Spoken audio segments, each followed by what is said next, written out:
देखो रिकॉर्डिंग का मैसेज गया, स्क्रीन शेयर की।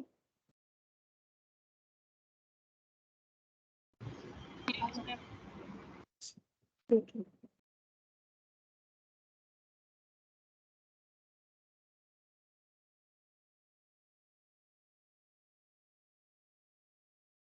बंद कर देंगे जल्दी से। ठीक है।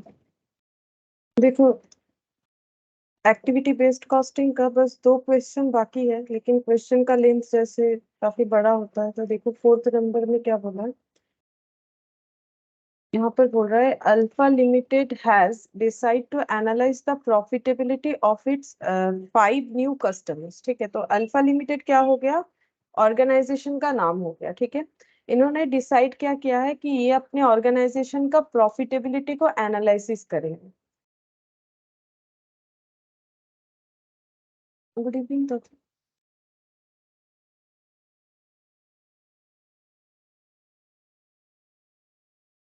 गुड इवनिंग तो इवनिंग मैम। देखो बोल रहा है Alpha Limited has decide to analyse the profitability of its 5 new customers. इनके 5 नए कस्टमर्स है। ठीक है, तो उसका प्रॉफिटेबिलिटी एनालिसिस करना है किसको, ऑर्गेनाइजेशन का जो नाम है अल्फा लिमिटेड को। ठीक है, it buys bottle water at 90 per case. ठीक है, तो इनका क्या चीज का बिजनेस है, पानी के बॉटल का। ठीक है, bottle water at 90 per case. ठीक है, एक एक केस जो है वो 90 रुपीज करके बिकता है and sell to retail customer at a least price of 108 per case. लेकिन अगर रिटेल में बेचते हैं, मतलब जब डायरेक्ट कंज्यूमर को बेचते हैं, रिटेल मार्केट में बेचते हैं, तो प्राइस लगाते हैं एक एक बॉटल का इंस्टेड ऑफ 90 108। ठीक है, the data pertaining to 5 customers are, 5 customer का हमारे पास डेटा गिवन है। ठीक है, 5 कस्टमर का नाम भी दे दिया है, देखो ABCDE। ठीक है, अब किसको कितना केसेस ऑफ वाटर, ठीक है, सेल किया गया, ये देखो केसेस सोल्ड। ए को इतना, ये सब क्या है, ये नंबर होगा। ठीक है, नंबर ऑफ केसेस, इतने सारे केसेस। ए को इतने सारे, B, C, D and E। ठीक है, इतने सारे केसेस सेल हुए। लिस्ट प्राइस, लीस्ट प्राइस का मतलब होता है जो लिखा हुआ रहता है। ठीक है, पैकेट पे या फिर जैसा भी वो मतलब उसका पैकेटिंग है उस पे जो लिखा हुआ रहता है, मतलब जो प्राइस हम लोग खुद से देख के समझ सकते हैं, तो that is the least price. Least price ये है, सब में 108 करके लीस्ट प्राइस लगाया हुआ है। मतलब कस्टमर ए के लिए भी लीस्ट प्राइस जो है, देखो लीस्ट प्राइस मतलब जो लिखा हुआ रहता है वो सभी कस्टमर के लिए बराबर होता है। ठीक है, अब कोई अपने कस्टमर को कितना डिस्काउंट देगा वो तो डिपेंड करता है कि कौन कौन से ऑर्गेनाइजेशन का किस तरीके का कस्टमर है। ठीक है, तो किसी को कुछ डिस्काउंट, किसी को कुछ अमाउंट ऑफ डिस्काउंट जो है प्रोवाइड किया जा सकता है। तो देखो एक्चुअल सेलिंग प्राइस, ए को कोई डिस्काउंट नहीं दिया जाता है, ए जो कस्टमर है उनको कोई डिस्काउंट नहीं देता है अल्फा लिमिटेड। ए का जो लिस्ट प्राइस है उसी में उसको सेल कर दिया जाता है। बी के केस में लिस्ट प्राइस तो 108 है, वो तो सभी का है, लेकिन इनको कितने में सेल किया जाता है, 106.20, मतलब less than the list price, यानी कुछ डिस्काउंट ऑफर किया जाता है। तो डिस्काउंट कितना है, ये दोनों का डिफरेंस देखोगे तो डिस्काउंट पता चल जाएगा। सिमिलरली यहाँ पर भी इन दोनों का डिस्काउंट डिफरेंस देखोगे, डिस्काउंट पता चल जाएगा। यहाँ भी डिस्काउंट है, यहाँ भी डिस्काउंट है। देखो ये 108 था, 99 में सेल हो रहा है, 108 था 104.40, 108 था 97.20 में सेल हो रहा है। ठीक है, इस तरीके से दिया हुआ है। अच्छा, अब नेक्स्ट देखते हैं। वैसे क्वेश्चन में स्टार्टिंग में ही बोला है प्रॉफिटेबिलिटी कैलकुलेट करना है। प्रॉफिटेबिलिटी देखो लास्ट क्लास में हम लोगों ने जो क्वेश्चन किया था वहां प्रॉफिटेबिलिटी का कंसेप्ट आया था।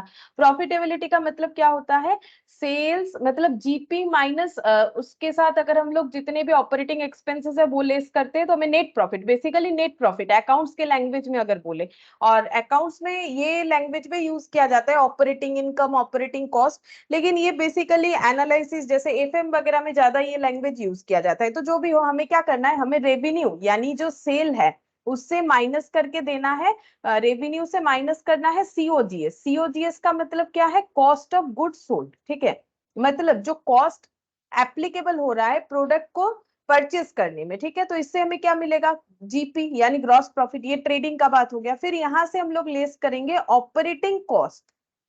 ऑपरेटिंग कॉस्ट का मतलब जो तुम लोग फाइनल अकाउंट्स में पीएल के डेबिट साइड में लिखते हो, ऑपरेटिंग कॉस्ट लेस करने से क्या मिलेगा, ऑपरेटिंग इनकम यानी कि पीएल। ठीक है, इसका और भी अलग तरीके से जो है और भी विश्लेषण हम लोग कर सकते हैं इस पे। ठीक है, मतलब और भी अलग अलग डिस्ट्रीब्यूशन इसका होता है, मतलब उतना हमें यहाँ जरूरी नहीं है।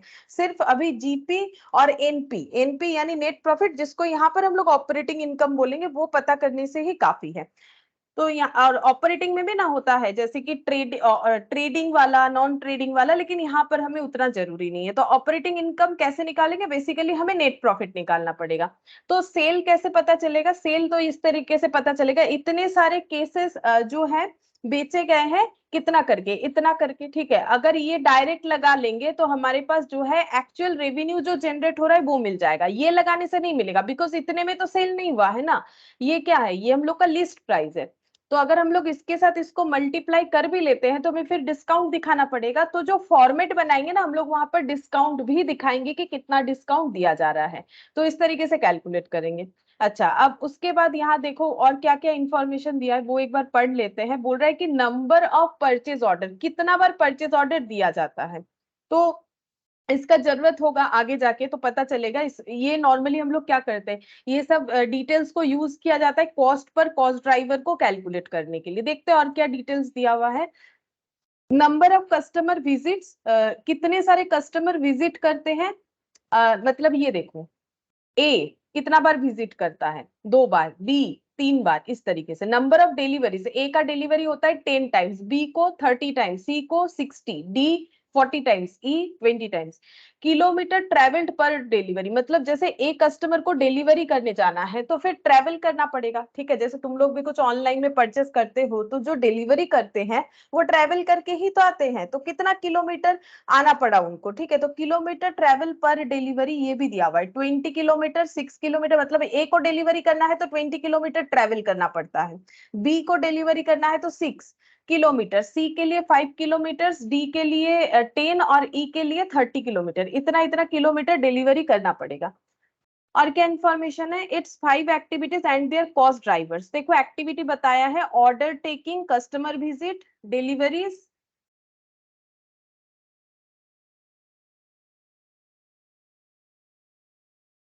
कस्टमर विजिट्स, डिलीवरीज, उसके बाद यहाँ पर प्रोडक्ट, प्रोडक्ट हैंडलिंग, एक नेक्स्ट,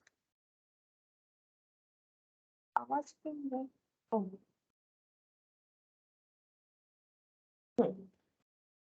अच्छा, एक्सपीडिट डिलीवरीज, मतलब अगर कभी कभी होता है ना इमरजेंसी में डिलीवरी करना पड़ता है तो स्पीड अप, जो डिलीवरी स्पीड अप होता है, मतलब जल्दी जल्दी डिलीवरी करना पड़ता है तो उस पे इतना खर्चा आता है। ठीक है, नॉर्मल डिलीवरी और एक होता है ना इमरजेंसी पीरियड में, तो वही इमरजेंसी पीरियड का बात हो रहा है।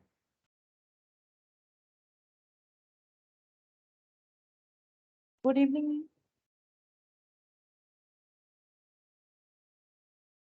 Good evening. Good evening ma'am.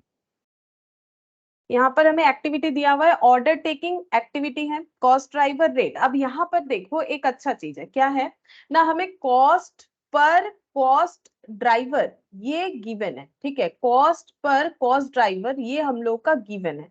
कैसे, ये देखो यहाँ पर दे दिया है, ऑर्डर टेकिंग है 750 पर परचेज ऑर्डर। ठीक है, ऑर्डर टेकिंग एक एक्टिविटी है, इसका कॉस्ट इंक्रीज या डिक्रीज हो सकता है नंबर ऑफ ऑर्डर पे, नंबर ऑफ ऑर्डर पे। अब ये पूरा हमें ना कॉस्ट पर कॉस्ट ड्राइवर, ये देखो 750 कॉस्ट है पर परचेज ऑर्डर, यहाँ पढ़ के देखो 600 पर कस्टमर विजिट, यानी ये कौन से फॉर्मेट में दिया हुआ है, कॉस्ट ड्राइवर रेट लिखा हुआ भी है। देखो ये लिखा हुआ देख के भी तो पता कर सकते हैं ना। और वैसे भी हम लोगों ने इतना सारा क्वेश्चन किया तो ये फॉर्मेट देखो ना कैसे लिखा हुआ है, मतलब जो cost per cost driver normally हम लोग निकालते थे, यहाँ पर हमें कैलकुलेट करके दे रखा है। तो ये वाला जो हम लोग का टास्क रहता है वो हमें नहीं करना पड़ेगा। ठीक है, गिवन है, यहाँ से यूज कर लेंगे बस। डिलीवरीज का भी बता दिया है, 5.75 पर डिलीवरी किलोमीटर ट्रेवल, मतलब 1 किलोमीटर ट्रेवल होने पे डिलीवरी के केस में 5.75 कॉस्ट होता है। प्रोडक्ट का बताया है, एक केस, मतलब एक केस बॉटल्ड वाटर जो है वो सेल करने पे 3.75 रुपीज का कॉस्ट लगता है। और इमरजेंसी डिलीवरी का 2250 पर डिलीवरी का कॉस्ट आता है। क्या करने बोला है? Compute the customer level operating income of each of 5 retail customer. जो 5 रिटेल कस्टमर है ना, ए बी सी डी ई, सभी का क्या निकालने बोला है? ऑपरेटिंग इनकम यानी कि पीएल निकालो। ठीक है, तो कैसे निकालेंगे? मैंने पहले ही बोला, रेवेन्यू यानी कि सेल, उससे लेस कर दो कॉस्ट ऑफ गुड सोल्ड, तो निकल के आएगा जीपी। जीपी से लेस करो ऑपरेटिंग एक्सपेंसेस, तो ऑपरेटिंग इनकम मिल जाएगा। सभी कस्टमर का निकालना है, ए बी सी डी ई। ठीक है, each of 5 retail customer now being examined, comment on the result. और जो ऑपरेटिंग इनकम निकल के आएगा उसमें हमें कमेंट करना है। तो क्या कमेंट करेंगे? यही बताएंगे कि किससे सबसे ज्यादा प्रॉफिट कमाते हैं, जो जितने सारे कस्टमर है उनसे कितना। देखो, ऑपरेटिंग इनकम निकालना है, बोला है कमेंट करो। अब तुम लोग को लगेगा कमेंट क्या करें? देखो, जो हम लोगों ने कैलकुलेट किया है ना उसी पे कमेंट होना चाहिए। तो अगर हम लोग ऑपरेटिंग इनकम निकाल रहे हैं तो हमें ये पता करना पड़ेगा ना कौन सा कस्टमर सबसे ज्यादा प्रॉफिट जनरेट करके देता है, कौन सा कम, मतलब किससे सबसे ज्यादा हम लोग अर्न करते हैं, किससे कम अर्न करते हैं, ये सब चीजों का कमेंट करना चाहिए। तो पहला यही बोला है। पहले कर लेते हैं क्वेश्चन नंबर 1 जो रिक्वायर्ड बोला है, उसके बाद क्वेश्चन नंबर 2 करेंगे। तो देखो question number 1,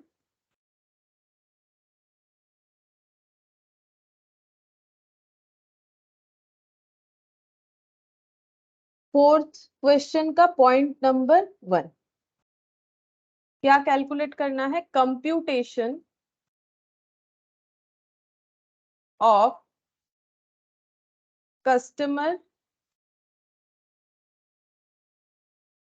level operating income. जैसा लिखा हुआ था वैसा ही मैंने यहाँ पर हेडिंग दे दिया। अगर तुम लोग चाहो तो सिर्फ लिख सकते हो कंप्यूटेशन ऑफ ऑपरेटिंग इनकम, ये लिखने से भी होगा। यहाँ पर लिखते हैं पर्टिकुलर्स। अब कस्टमर्स का नाम लिख देना चाहिए क्योंकि सभी का हम लोग को कैलकुलेट करके देना है operating income, A B C D E. ठीक है, सी डी और ई, तो इनकम निकलेगा, सभी आंसर्स रुपीज में आ जाएगा।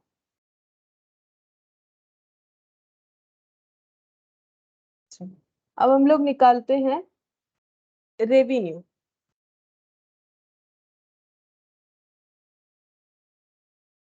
अच्छा, रेवेन्यू हम लोग कैसे लिख सकते हैं? देखो, तुम लोग डिस्काउंट को शो करके भी लिख सकते हो अगर चाहो तो, या फिर नॉर्मली बिना शो करके भी लिख सकते हो। तो देखो, हम लोग पूरा पैटर्न में लिखेंगे जैसे होता है नॉर्मली। अगर कभी कुछ भी परचेस करने जाते हो उस पर डिस्काउंट होता है, तो बिल देखोगे ना तो पहले वो लिस्ट प्राइस ही लिखा हुआ रहता है, मतलब जो उस पे लिखा हुआ है, प्रोडक्ट पे जो प्राइस लिखा हुआ है, फिर लिखा हुआ रहता है कितना डिस्काउंट दिया गया। ठीक है, वो डिस्काउंट को लेस करके लिखा हुआ रहता है कि परचेस प्राइस कितने का आया, फिर अगर कोई उस पे टैक्स वगैरह होता है तो वो ऐड होता है। तो इस फॉर्मेट में बिल बनता है, तो हम लोग भी ऐसे बना सकते हैं। ठीक है, मतलब लीस्ट प्राइस में मल्टीप्लाई करके फिर डिस्काउंट दिखा सकते हैं। ये होगा प्रेजेंटेशन के लिए हम बोल रहे हैं। ठीक है, तो यहाँ पर रेवेन्यू निकालते हैं एट लीस्ट प्राइस। ठीक है, जो लीस्ट प्राइस है उस पे निकालते हैं। तो लीस्ट प्राइस पे कैसे निकालेंगे ये देखो, 4680 इंटू 100, 19688 इंटू 108, ये इंटू ये, ऐसे करके। ठीक है, अब इतना डिटेल्स तो लिखना देखो पॉसिबल नहीं होगा इस जगह पे, मतलब हम यहाँ पर जो अलग अलग दिखाएंगे ना तो वो तो काफी टाइम टेकिंग हो जाएगा। हम एक काम करते हैं, यहाँ मैंने एटलीस्ट प्राइस तो लिख ही दिया है, कैसे मल्टीप्लाई करें? Case sold into least price, यहाँ पर वो चीज हम लिख देते हैं, case sold into least price. ठीक है, ताकि जब भी तुम लोग इस क्वेश्चन को देखोगे तो तुम लोग को समझ में आ जाएगा कि हम लोगों ने क्या मल्टीप्लाई किया था। अच्छा, अब हम लोग एक एक करके मल्टीप्लाई कर लेते हैं। तो यहाँ पर 4680 इंटू 108। ठीक है, एक एक केस का लीस्ट प्राइस 108 है, तो 4680 का कितना होगा? 5,05,440। तो यहाँ लिख लेते हैं 5,05,440। अच्छा, इसके बाद नेक्स्ट देखो कितना, 19,688 इंटू 108, 21,26,304।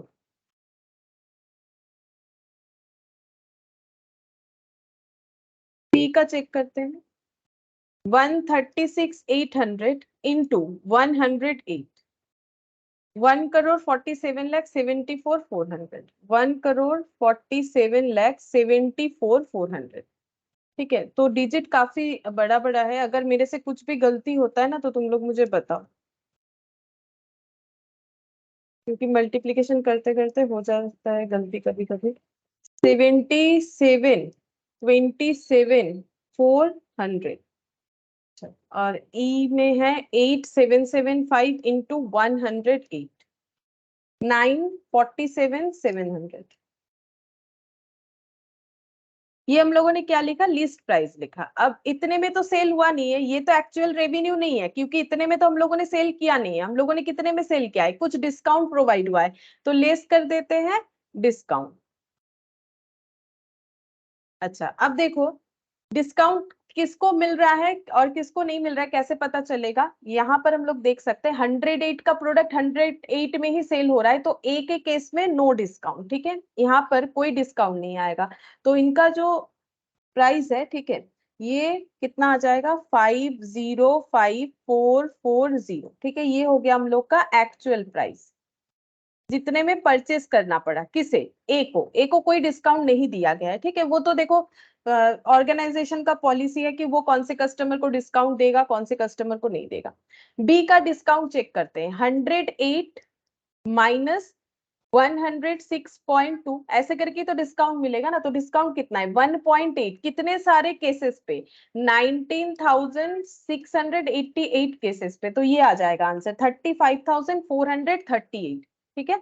तो यहाँ पर लिख लेते हैं 35,438.4 है, हम 0.4 को इग्नोर कर रहे हैं और माइनस करके देख लेते हैं। तो इनका परचेस प्राइस कितना आया बी का, 20,90,865।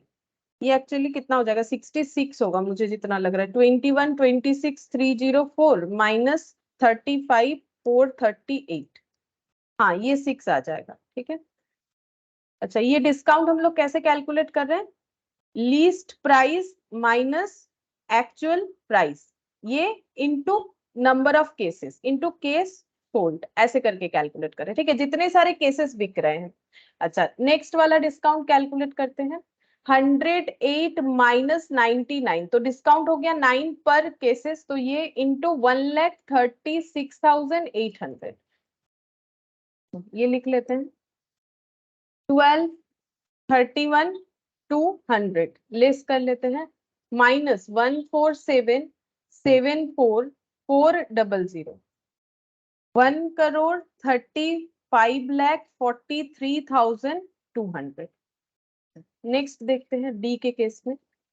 डी के केस में डिस्काउंट कितना है, डी 108 था लीस्ट प्राइस, वो तो सभी के लिए एप्लीकेबल है, 104.4 में सेल हुआ, तो कितना डिस्काउंट दिया गया, 3.6 पर केसेस इंटू 71,550, 2,57,580, 2,57,580 में 80 डिस्काउंट में दिया गया, तो माइनस करते हैं, एक्चुअल प्राइस कैलकुलेट हो जाए, 74,69,820। और ये वाला कस्टमर ई, 108 का प्रोडक्ट इनको मिला है 97.2 पे, 10.8 का डिस्काउंट है, 8775, टोटल डिस्काउंट अमाउंट 94,770, 94,770 माइनस कर लेते हैं 947,700,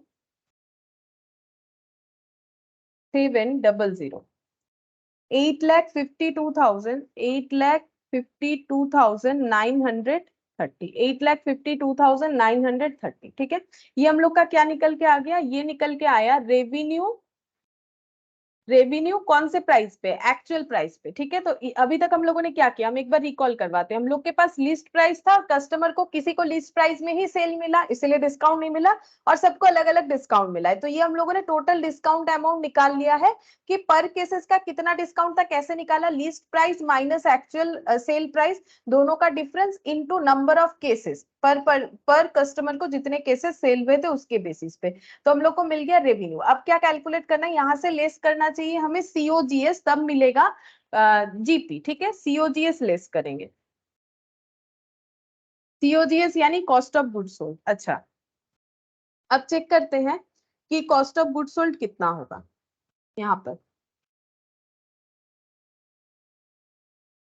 कितना करके है cost of goods sold, check करते हैं।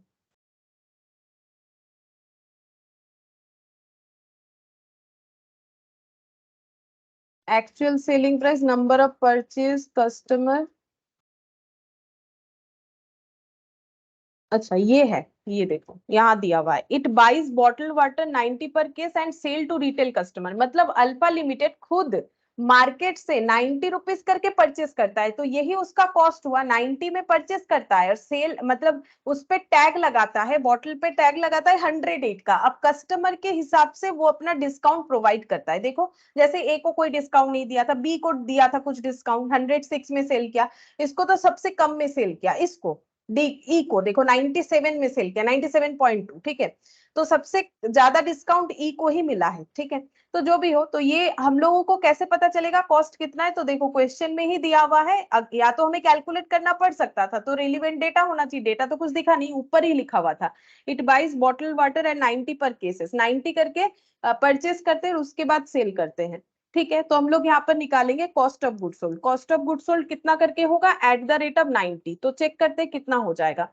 तो यहाँ पर देखो 90 कितना केसेस ए को सेल किया गया है उसका कॉस्ट निकालेंगे, ए को 4680 केसेस सेल किया गया है, एक एक केसेस 90 करके परचेस है, यानी टोटल परचेस प्राइस 4,21,200 हो जाएगा, तो यहाँ पर लिख लेते हैं 4,21,200, अगर इसे लेस कर देंगे तो हमें ग्रॉस प्रॉफिट भी मिल जाएगा, इसे लेस कर देते हैं, नहीं तो फिर से इतना बड़ा डेटा लिखना पड़ेगा, 505, एक डेटा हमें मिल ही जा रहा है इसके बेसिस पे, तो यहाँ से माइनस करने से 84,240, ठीक है। अच्छा नेक्स्ट यहाँ पर फिर से चेक करते हैं, 19,688 केसेस सेल हुआ है और कॉस्टिंग था 90 करके, 17,71,920 माइनस 20,90,865, 866 है, ठीक है, तो ये हो जाएगा 3,18,946, इतना प्रॉफिट अर्न हुआ है बी के लिए, ग्रॉस प्रॉफिट, ठीक है, बी के केस में। अच्छा सी का कॉस्ट देखते हैं, 1,36,800 नंबर ऑफ केसेस सेल हुए हैं, कॉस्ट 90 करके इतना आ जाएगा, 1,23,12,000, लेस कर देते हैं 1,35,43,200, 12,31,200 ग्रॉस प्रॉफिट। यहां पर देखते हैं डी, 71,550 इंटू 90, 64,39,500, 64,39,500 माइनस 74,69,820, अच्छा ये आ रहा है 10,30,320। लास्ट कस्टमर ई, कितने सारे सेल हुए हैं, 8775 इंटू 90, 7,89,750, 7,89,750 लेस करने पे मिल जाएगा ग्रॉस प्रॉफिट 852,930, 63,180, ठीक है, 63,180, तो ये हम लोग का क्या कैलकुलेट होके आ गया, ग्रॉस प्रॉफिट, ठीक है, ये ग्रॉस प्रॉफिट कैलकुलेट आ गया।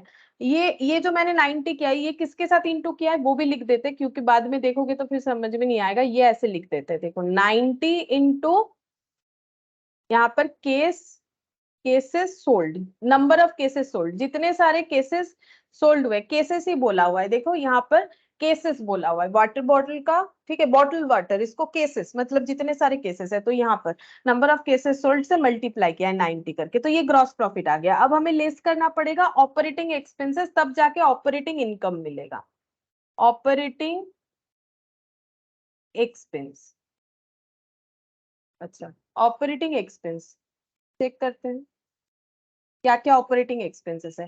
देखो ऑपरेटिंग एक्सपेंसेस को एक्टिविटी वाइज डिवाइड किया गया है, तो ऑपरेटिंग एक्सपेंसेस में है order taking, customer visit, deliveries, ठीक है, देखो, और प्रोडक्ट हैंडलिंग और डिलीवरीज, ठीक है, स्पीड डिलीवरीज, तो इसको हम लोग कैलकुलेट कर लेते हैं यहाँ पर, उसके लिए एक वर्किंग बनाना पड़ेगा, ये पूरा जगह हम रख देते हैं, यहाँ पर कमेंट करने का जगह मिल जाएगा, हाँ चलो मिल जाएगा, हम लोग यहाँ पर वर्किंग नोट बना लेते हैं, तो यहाँ एक वर्किंग नोट बनाएंगे ताकि हम लोग कैलकुलेट कर पाए operating income, calculation of operating expenses का वर्किंग नोट बनाएंगे ताकि ऑपरेटिंग इनकम को कैलकुलेट कर पाए। ऑपरेटिंग एक्सपेंसेस कैलकुलेट करेंगे, कस्टमर वाइज ही होगा, सबका अलग अलग है।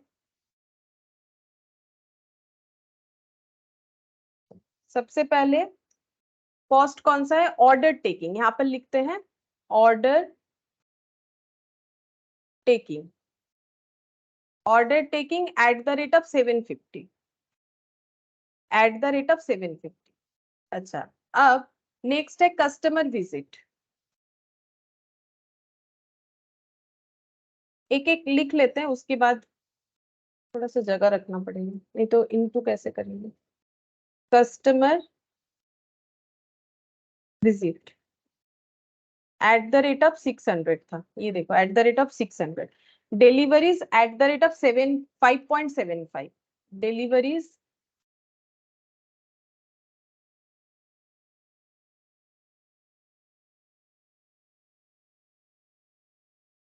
5.75।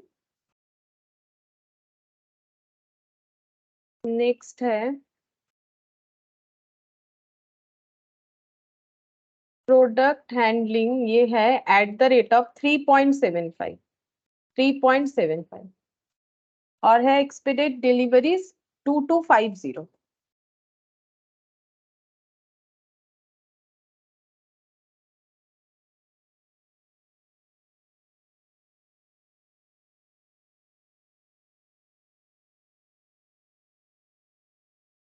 ठीक है, अब हम लोग को हर एक कस्टमर के ऊपर ये सारे कॉस्ट कैलकुलेट करने पड़ेंगे। कैसे कैलकुलेट करेंगे, देखेंगे ए ने कितना बार ऑर्डर दिया है, उसके हिसाब से उनका कैलकुलेशन होगा। तो अब हम लोग को यहाँ पर डिटेल्स में आना चाहिए। ये देखो नंबर ऑफ परचेज ऑर्डर, ये रहा परचेज ऑर्डर से हम लोग क्या कैलकुलेट कर सकते हैं, क्योंकि देखो इसका जो कॉस्ट ड्राइवर है वही हमें बता रहा है कि ऑर्डर टेकिंग कैसे कैलकुलेट करना है, परचेज ऑर्डर के बेसिस पे। ठीक है, तो ए कितने सारे परचेज ऑर्डर दे चुके हैं, 15, नंबर ऑफ 15 परचेज ऑर्डर दे चुके हैं। एक ऑर्डर करने पे 750 का खर्चा है, तो 15 इंटू 750।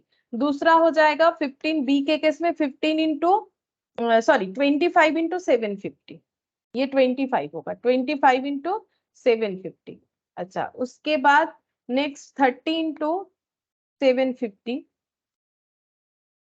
नेक्स्ट देखते हैं 25 इंटू 750।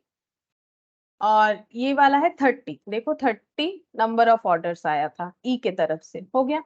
अब हम लोग इसका कैलकुलेशन करेंगे, देखते कितना आंसर आता है। 15 इंटू 750, 11,250। ये रुपीज में आ गया, जब भी रुपीज से मल्टीप्लाई हुआ तो ये रुपीज में आ गया, ये सभी आंसर क्या आ जाएंगे, रुपीज में आएंगे। 25 इंटू 750, 18,750। और 30 इंटू 750, 22,500। 25 इंटू 750, 18,750। और 30 इंटू 70, 2,100। ठीक है, अच्छा 30 इंटू 750 गलत हुआ है ना।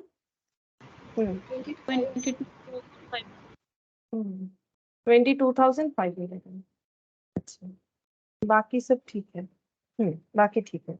अच्छा, अब कस्टमर विजिट्स, तो देखते किसने कितना बार विजिट किया है। ये रहा ए बी सी डी, सभी का दिया हुआ है 23623। तो टू,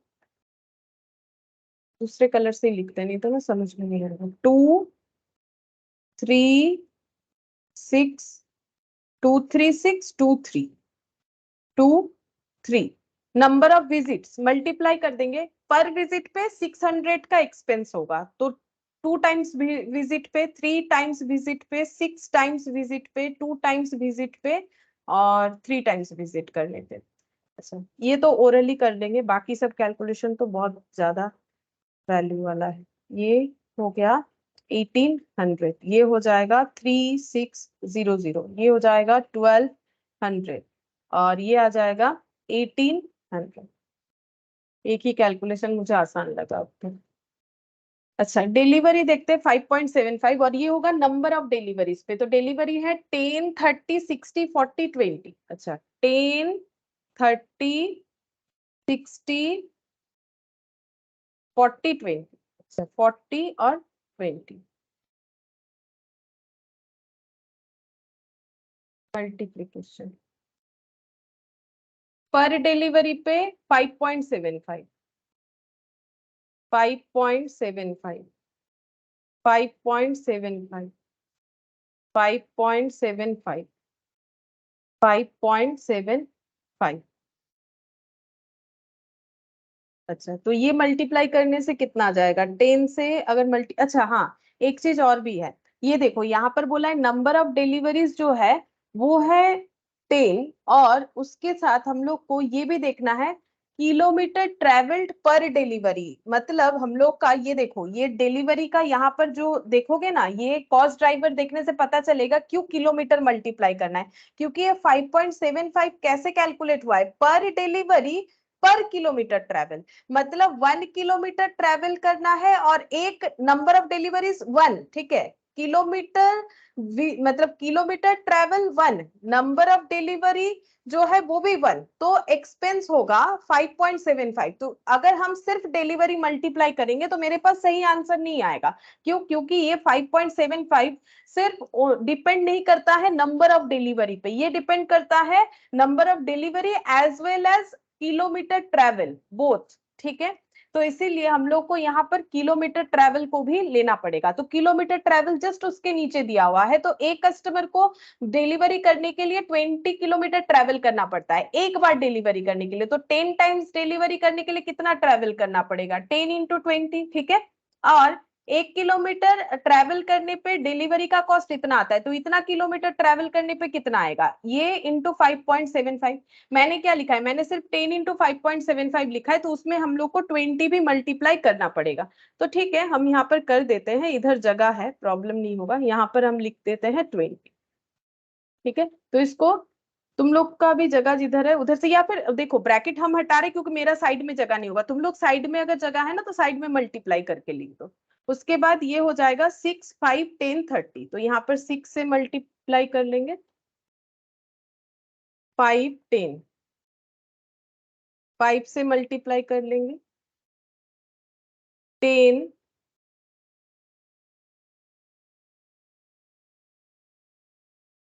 10 × 40, और ये लास्ट वाला शायद 30, 30, ठीक है। ये हो जाएगा। तो इसीलिए कॉस्ट ड्राइवर एक बार देख लेंगे ना तो फिर गलत चीज मल्टीप्लाई नहीं होगा। ये भी सही हो रहा है लेकिन आंसर पूरा पूरी नहीं आएगा ना, क्योंकि कॉस्ट ये जो 5.75 है ये किलोमीटर ट्रेवल पे भी है, तो सिर्फ डिलीवरी मल्टीप्लाई करने से कैसे होगा। तो 200 × 5.75, तो यहाँ पर लिखते हैं 200 × 5.75, देखते कितना आता है 1150। अच्छा उसके बाद है 6 × 30, मतलब 180, ये इंटू 5.75, चेक करते हैं कितना आएगा 1035। अच्छा 5 × 60 मतलब 300 इंटू 5.75, 1725। ये हो गया 400 × 5.75, 2300। और ये वाला आ जाएगा 600 × 5.75, 3450, 3450, ठीक है। तो ये हम लोग का और एक एक्टिविटी हो गया, बस अब दो बाकी है। प्रोडक्ट का प्रोडक्ट हैंडलिंग कॉस्ट, उसके लिए क्या उसका देखते हैं। हम लोग का कॉस्ट पर कॉस्ट ड्राइवर क्या दिया हुआ है 3.75 पर केस सोल्ड। तो जितने सारे केसेस सोल्ड होंगे उसके ऊपर 3.75। तो नंबर ऑफ केसेस सोल्ड तो यहाँ दिया हुआ है 4680, 19688। तो यहाँ पर लिखते हैं 4680 इंटू 3.75। उसके बाद वाला है 19,688 इंटू 3.75। अच्छा उसके बाद है 136,800, 1,36,800 इंटू 3.75। अच्छा उसके बाद है 71,550, 71,550 इंटू 3.75। और ये लास्ट वाला है 8775, 8775 इंटू 3.75, ठीक है। अब कैलकुलेशन करना पड़ेगा फिर से। 4680 इंटू 3.75, तो ये हो गया 17,550। 19,688 इंटू 3.75, 3,830। 136,800 इंटू 3.75, 5,13,000। ये वाला देखते हैं कितना होगा। 550 इंटू 3.75, 2,68,000। 2,68,313 कर लेते हैं, पॉइंट को इग्नोर करते हैं, इसको मैंने 13 कर लिया, पॉइंट के बाद 5 था, और ये लास्ट 8775 इंटू 3.75, 32,906.25 है। 906 ही रखा है, पॉइंट तुम लोग चाहो तो रख सकते हो, कोई प्रॉब्लम नहीं है, लेकिन मैंने यहाँ पर पॉइंट हटा दिया है। पॉइंट रख सकते हो, पॉइंट रखने से पॉइंट में आंसर आएगा, नहीं रखेंगे तो पॉइंट से आंसर नहीं आएगा।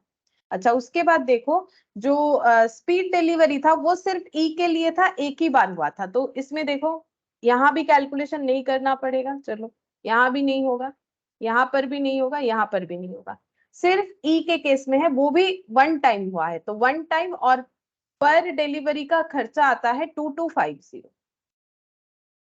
तो यहाँ पर आ जाएगा हम लोग का टोटल पे, यहाँ पर 2250। अब ये सब कस्टमर वाइज हमें टोटल करना पड़ेगा। ये सब ऑपरेटिंग कॉस्ट है, तो ए का ऑपरेटिंग कॉस्ट, बी का, सी का, डी का और ई का, सबका अलग अलग हमें ऑपरेटिंग कॉस्ट कैलकुलेट करना पड़ेगा। तो कैलकुलेटर पे करते हैं, देखो कितना कितना आता है। 11,250 प्लस 1,200 प्लस 1,150 प्लस 17,550, तो 31,150 आ रहा है।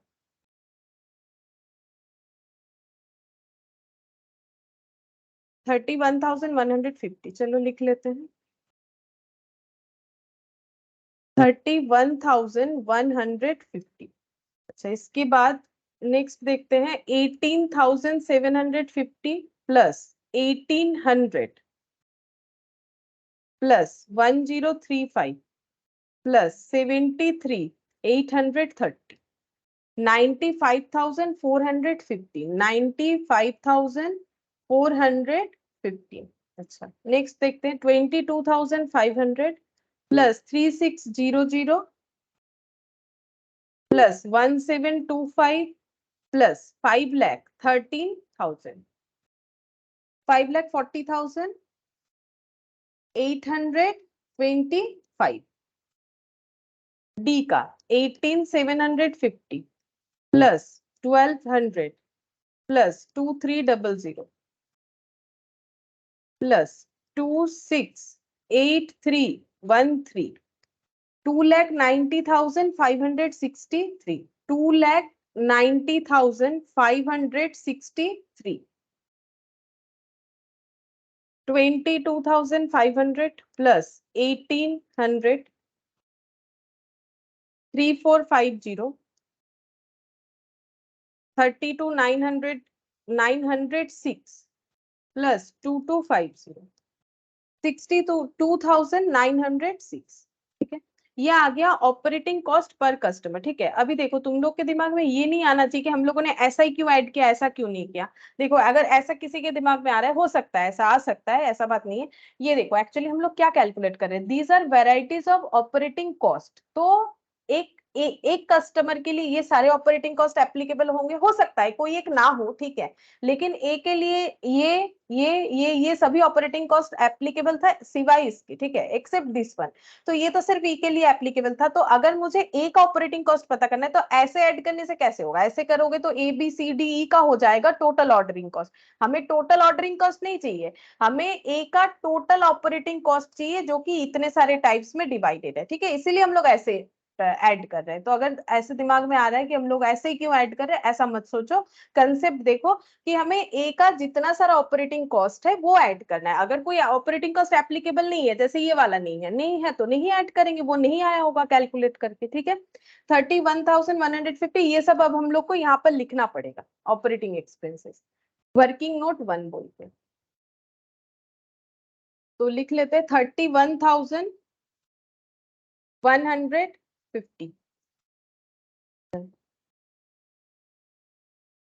नेक्स्ट है 95,450।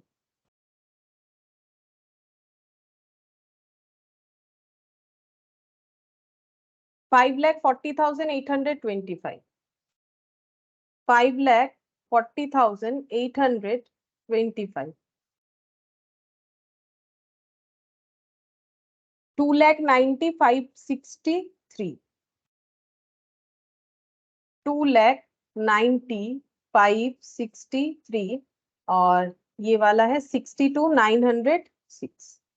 62,906 अगर हम लोग लेस करेंगे हमें नेट प्रॉफिट मिल जाएगा। लेस करते हैं 63,180, तो आंसर नेगेटिव में नहीं आएगा। वो मैंने ये डेटा पहले लिया उसके बाद ये लिया है बोल के, तो 274 आ रहा है नेट प्रॉफिट, ठीक है। अच्छा ये वाला 10,30,320 माइनस 2,90,563, 7,39,757। 12,31,200 minus 540,825, 6,90,375, 3,18,946 minus 95,415, 2,23,531, 84,240 minus 31,150, 53,090, ठीक है। ये क्या निकल के आ गया, ऑपरेटिंग इनकम। इसको हम लोग क्या बोलेंगे, ऑपरेटिंग इनकम, यानी कि नेट प्रॉफिट, ठीक है। तो पहला क्वेश्चन का आंसर हुआ, लेकिन अभी तक कंप्लीट नहीं हुआ। ये जो भी निकल के आया है इसके ऊपर हमें करना है कमेंट, ठीक है। तो कमेंट क्या करेंगे, देखो कमेंट ऐसे कर सकते हैं कि हम लोग का सबसे ज्यादा प्रॉफिट कहाँ से आ रहा है, ये है 5390, ये है 2,23,000, ये 6,90,000 और ये 7,00,000। देखो सबसे ज्यादा प्रॉफिट डी से आ रहा है, ठीक है। और सबसे कम अगर आ रहा है तो वो ई से आ रहा है। तो यही सब हमें कमेंट करना है। तो एक तो पॉइंट हमें मिला कमेंट करने के लिए कि डी जो है वो सबसे ज्यादा प्रॉफिटेबल है। तो इसको हम लोग लिखना स्टार्ट करते हैं। देखो कमेंट में हमें कैसे लिखना है, तो ऐसे लिखो कि D is most profitable customer. D is most profitable customer.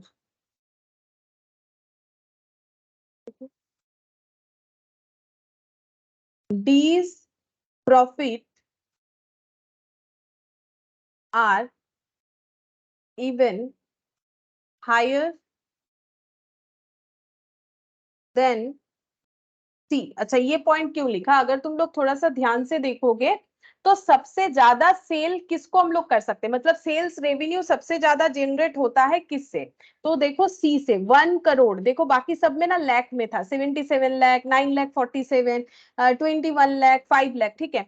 तो सी जहां पर सबसे ज्यादा रेवेन्यू जनरेट करके देता है, लेकिन फिर भी डी प्रॉफिटेबल सबसे ज्यादा प्रॉफिट जनरेट करके देता है। मतलब अगर किसी को सेल करके हम लोग का इनकम मान लो 100 रुपए आ रहा है, किसी को सेल करके 120 आ रहा है, तो हम लोग सोच रहे हैं जिसको 120 में सेल करे उससे ज्यादा प्रॉफिट हो रहा है। नहीं, डिस्काउंट वगैरह सारा चीज अगर अप्लाई करते हैं, ऑपरेटिंग कॉस्ट वगैरह अप्लाई करते हैं, फिर पता चलेगा कि एक्चुअली कौन सा कस्टमर सबसे ज्यादा प्रॉफिटेबल है। तो इसीलिए यहाँ पर ये पॉइंट हमें मिला, कमेंट करने के लिए बोला है ना। तो रिजल्ट देख के ये पता चल रहा है कि डी सबसे ज्यादा प्रॉफिटेबल है, इवन सी से भी ज्यादा प्रॉफिटेबल है। सी के साथ क्यों कंपेयर किया, बिकॉज सी का देखो सबसे ज्यादा रेवेन्यू है, फिर भी डी जो है उसका प्रॉफिट जो है वो सी से भी ज्यादा है। तो ये पॉइंट को भी हम लोग यहाँ पर लिखेंगे। तो देखो यहाँ पर लिखते हैं,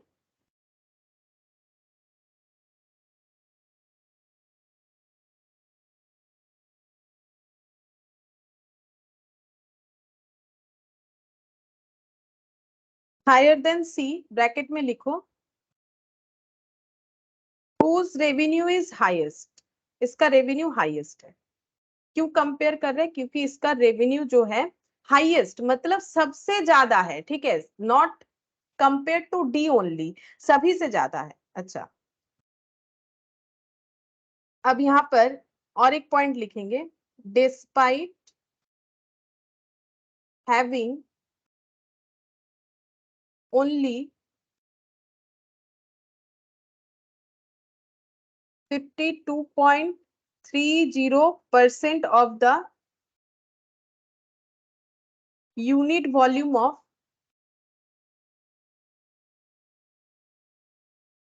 customer C, ठीक है। ये पॉइंट क्या है देखो,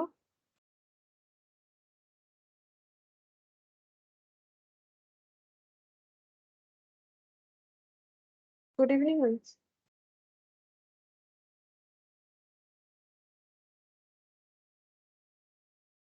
गुड इवनिंग हंस।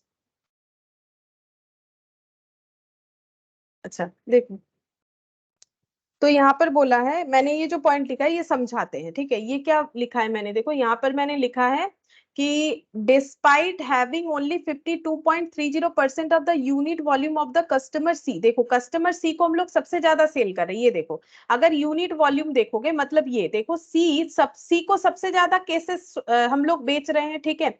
और देखो सी का सबसे ज्यादा केसेस हम लोग सेल कर रहे हैं, जबकि डी को उतना सारा नहीं सेल कर रहे। ये परसेंटेज कैसे आया देखो, ये अगर टोटल करोगे तो टोटल नंबर ऑफ वॉल्यूम मिल जाएगा, एक बार चेक करके देखो कैसे करके आया।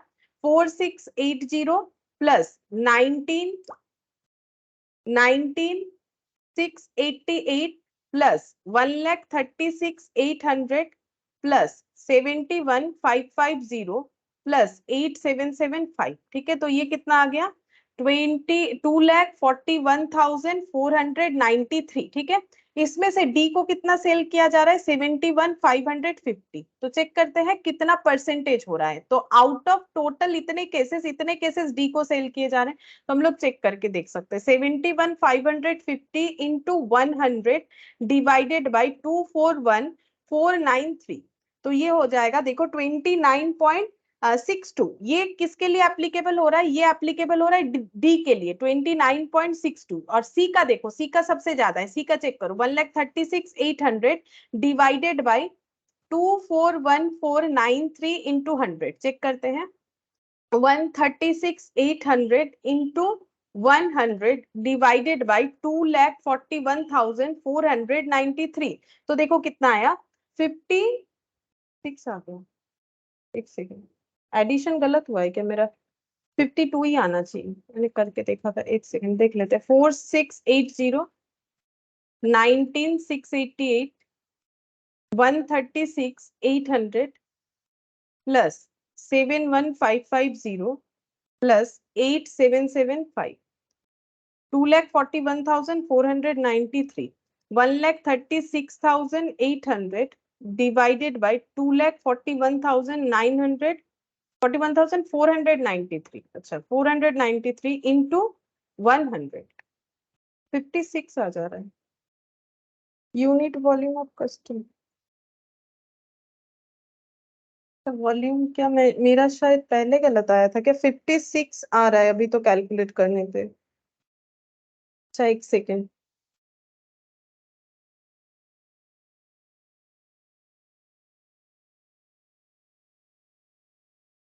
52 पॉइंट आ रहा है, ठीक है। हम चेक करके देखते हैं एक बार फिर से, ठीक है। ये क्या गलत हो जा रहा है, ये वॉल्यूम से हम लोग कंपेयर कर रहे थे कि इनको देखो सबसे ज्यादा, वो देखने से भी तो पता चल रहा है, देखो क्वांटिटी सबसे ज्यादा इनको सेल किया गया है।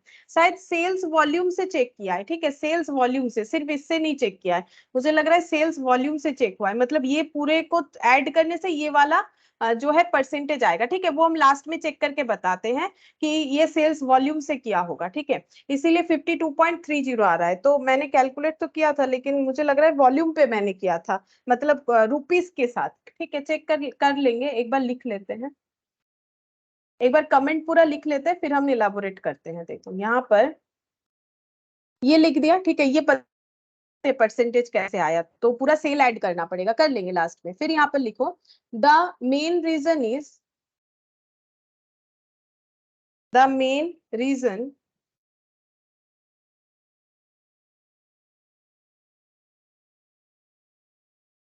is that C receive a discount of ₹9 per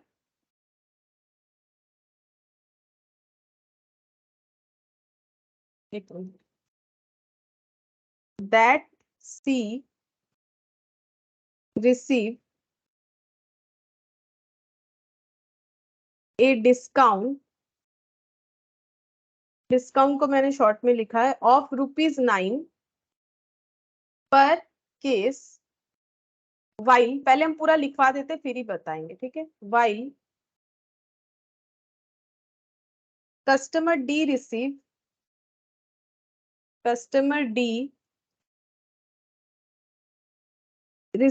only 3.60 discount per case. Customer E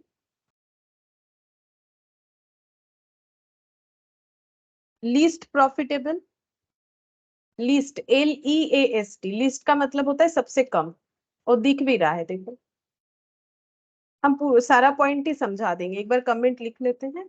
it is less then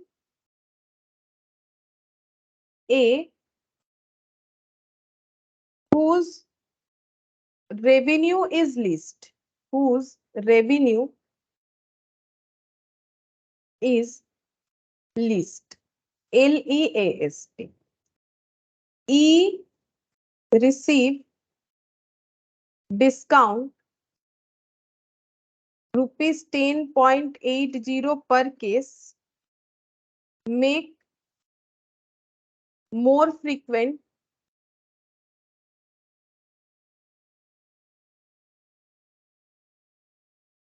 order, requires more customer visit, होगा नहीं यहाँ पर, requires more customer visit and, बस और एक लाइन ही था, चलो कोई बात नहीं, यहाँ पर स्टार देके लिख देते हैं, लास्ट लाइन यहाँ हो जाएगा, यहाँ लिख देते हैं इसके बाद। कस्टमर लिखा है मैंने यहाँ पर, रिक्वायर्स मोर कस्टमर विजिट्स, यहाँ पर लिखेंगे visits and require more delivery kilometre in compare to A, ठीक है। अब समझाते हैं, पूरा पॉइंट ही हम समझा देते हैं। देखो यहाँ पर अगर तुम लोग ध्यान दोगे तो अगर हम लोग देखें कि सी का रेवेन्यू सबसे ज्यादा है, सी के केस में सी का रेवेन्यू सबसे ज्यादा है, तो रेवेन्यू अगर ज्यादा है तो प्रॉफिट भी ज्यादा होना चाहिए था, लेकिन प्रॉफिट सबसे ज्यादा जनरेट किया है डी ने, ठीक है, और सबसे कम प्रॉफिट हुआ है ई का। अब इसी चीज को हमें डिस्कशन करना है। देखो या तो सबसे बेस्ट चीजों का डिस्कशन होता है या सबसे वर्स्ट, ठीक है, जो मीडियम हो जाता है ना उसका डिस्कशन उतना नहीं होता है, ठीक है। तो इसीलिए यहाँ पर हमें क्या बताना है कि ऑर्गेनाइजेशन का सबसे ज्यादा प्रॉफिटेबल कस्टमर कौन सा है, लीस्ट प्रॉफिटेबल कौन सा है, और ज्यादा प्रॉफिटेबल वो कैसे हुआ और लीस्ट प्रॉफिटेबल वो क्यों हुआ, ये दोनों चीजों को हमें समझाना है। तो देखो मैंने क्या लिखा है, D is the most profitable customer, जो कि दिख रहा है, इतना प्रॉफिट किसी का नहीं, 7 लाख समथिंग है। D is profit are even higher than C, D का प्रॉफिट जो है वो सी से भी ज्यादा है, जो कि सबसे ज्यादा रेवेन्यू जनरेट कर रहा है, हाईएस्ट रेवेन्यू जनरेट कर रहा है, despite having only 52.30 of the unit volume of customer C, ठीक है। तो अगर हम लोग इसको चेक करें, ये परसेंटेज जो है ये तुम लोग एक बार देखना, मुझे जितना याद आ रहा है मैंने इसके बेसिस पे किया है। ये देखो, ये जो है रेवेन्यू को ऐड करने से पता चलेगा कि अगर हम लोग चेक करें तो कितना परसेंट रेवेन्यू जो है सी के हिसाब से जनरेट हो रहा है। ये देखो, despite having only 52.30 of the unit volume of customer C, ये चेक करना पड़ेगा, चेक करेंगे तभी पता चलेगा कितने से क्या है। तो इस लाइन को एक बार चाहो तो इग्नोर कर दो, ठीक है, लास्ट में हम देखेंगे ऐड करके, अभी इसको करने बैठेंगे कैसे करके वाई तो काफी टाइम लगेगा। तुम लोग एक बार देख सकते हो, किसी ना किसी बेसिस पे मैंने किया होगा। मतलब क्या करना है, तुम लोग रेवेन्यू को ऐड करके देख सकते हो और उसमें सी या डी का रेवेन्यू देख सकते हो। मैंने तो वॉल्यूम पे किया था, अगर रेवेन्यू से किया है तो चेक करके देखना 52.30 हो रहा है कि नहीं, ठीक है, नहीं तो हम नेक्स्ट दिन बता देंगे। ये वाला पॉइंट थोड़ा सा इग्नोर करो अभी के लिए, ठीक है। ये डिस्पाइट से यहां तक तो समझ में आ रहा है। The main reason is that C receive, ठीक है, C receive a discount of 9 per cases, सी का डिस्काउंट 9 पर केसेस है। कैसे पता चलेगा, ये देखो 108 माइनस 99, 108 से 99 माइनस करने से कितना आएगा, 9 रुपीज, ठीक है। अच्छा, अब देखो बोल रहा है कि while customer D receive only 3.60 discount, customer D का डिस्काउंट 108 माइनस 104.40, यानी ये हो जाएगा 3.60। अच्छा, ये क्या बोल रहा है, देखो डी को हम लोग कम डिस्काउंट दे रहे हैं, ठीक है, और सी को हम लोग ज्यादा डिस्काउंट दे रहे हैं। अगर डिस्काउंट ज्यादा देंगे तो नेट सेल हम लोग का कम हो जाएगा। समझ के देखो, डिस्काउंट ज्यादा दे रहे हैं, यहाँ तो रेवेन्यू ज्यादा दिख रहा है, लेकिन डिस्काउंट ज्यादा देने के कारण क्या हो जा रहा है कि प्रॉफिट कम हो जा रहा है। सेल जब हमारा नेट होके आ रहा है, डिस्काउंट लेस हो जा रहा है, तो उस पे हम लोग डिस्काउंट अगर ज्यादा देंगे, डिस्काउंट कहाँ हो रहा है, पर केस 9 रुपीज, ये पर केस 3.60, इसी वजह से डी ज्यादा प्रॉफिटेबल दिख रहा है, क्योंकि डी को कम डिस्काउंट दे रहे हैं, डिस्काउंट कम देंगे तो प्रॉफिट तो ज्यादा ही जनरेट होगा ना। तो वही चीज बोल रहा है कि डी का मोस्ट प्रॉफिटेबल होने का reason, the main reason is that C receives a discount of 9 per case while customer D receives only 3.60 discount per case, ये मैंने लिखवाया। फिर लिखा है कस्टमर ई जो है वो लीस्ट, लीस्ट मतलब सबसे कम होता है, ये सबसे कम प्रॉफिटेबल है, ठीक है, इट इज लेस देन ए, ये ए से भी कम है, ई का प्रॉफिट ए से भी कम है। अब ए के साथ क्यों कंपेयर किया है, हुज रेवेन्यू इज लीस्ट, अगर रेवेन्यू का ही चेक करो ना, अगर यहां देख लो या फिर यहां देख लो, सबसे कम रेवेन्यू कौन जनरेट कर रहा है, ए, क्योंकि देखो 5 लाख समथिंग है, बाकी 21 लाख, 1 करोड़ 77 लाख और ये 9 लाख। ई का रेवेन्यू है 9 लाख 47,700, ठीक है। और अगर तुम लोग नेट भी देखोगे ना, मतलब ये वाला भी देखोगे तो भी देखो, जो ई है उसका रेवेन्यू है 8,52,930 और ए का है 5,05,440, मतलब ए का रेवेन्यू जो है ई से भी कम है, लेकिन फिर भी ई सबसे कम प्रॉफिट देता है। ये कंपैरिजन है, ये देखो customer E least profitable, it is less than A whose revenue is least, E अब ऐसा क्यों हो रहा है, ई रिसीव डिस्काउंट 10.80 पर case, make more frequent order, ठीक है। देखो ई को कितना जो है डिस्काउंट मिल रहा है वो भी चेक करते हैं, ई का डिस्काउंट कितना हो रहा है, 108 माइनस 97.20, तो चेक करके देखते हैं। 10.80, काफी ज्यादा डिस्काउंट मिल रहा है, वही लिखा है मैंने। और इससे क्या हुआ है, ई जो है बार बार ऑर्डर करेगा, ठीक है, समझ के देखो, देखो यहाँ पर ए और ई का कंपेयर कर रहे हैं, ए ने इतना बार ऑर्डर किया है, ई ने इतना बार, अगर किसी को डिस्काउंट मिलेगा तो वो ज्यादा बार ऑर्डर करेगा, नॉर्मल सा बात है। अगर किसी का परचेजिंग प्राइस कम होगा तो वो मल्टीपल टाइम्स ऑर्डर कर सकता है, क्योंकि इसको डिस्काउंट ज्यादा मिल रहा है, तो इसी वजह से ई जो है मैक्सिमम टाइम उसने ऑर्डर किया है। तो देखो वही लिखा है, ई रिसीव्स 10.80 केसेस, जिसके वजह से मेक मोर फ्रीक्वेंट ऑर्डर, जो उसको ज्यादा बार ऑर्डर करने के लिए जो है मतलब क्या बोल सकते हैं, प्रोग्रेस कर रहा है, ठीक है। रिक्वायर्स मोर कस्टमर, ठीक है, यहाँ पर requires more customer visits and require more delivery kilometre in compare to A, ठीक है। तो ए के कंपैरिजन में क्या हो रहा है,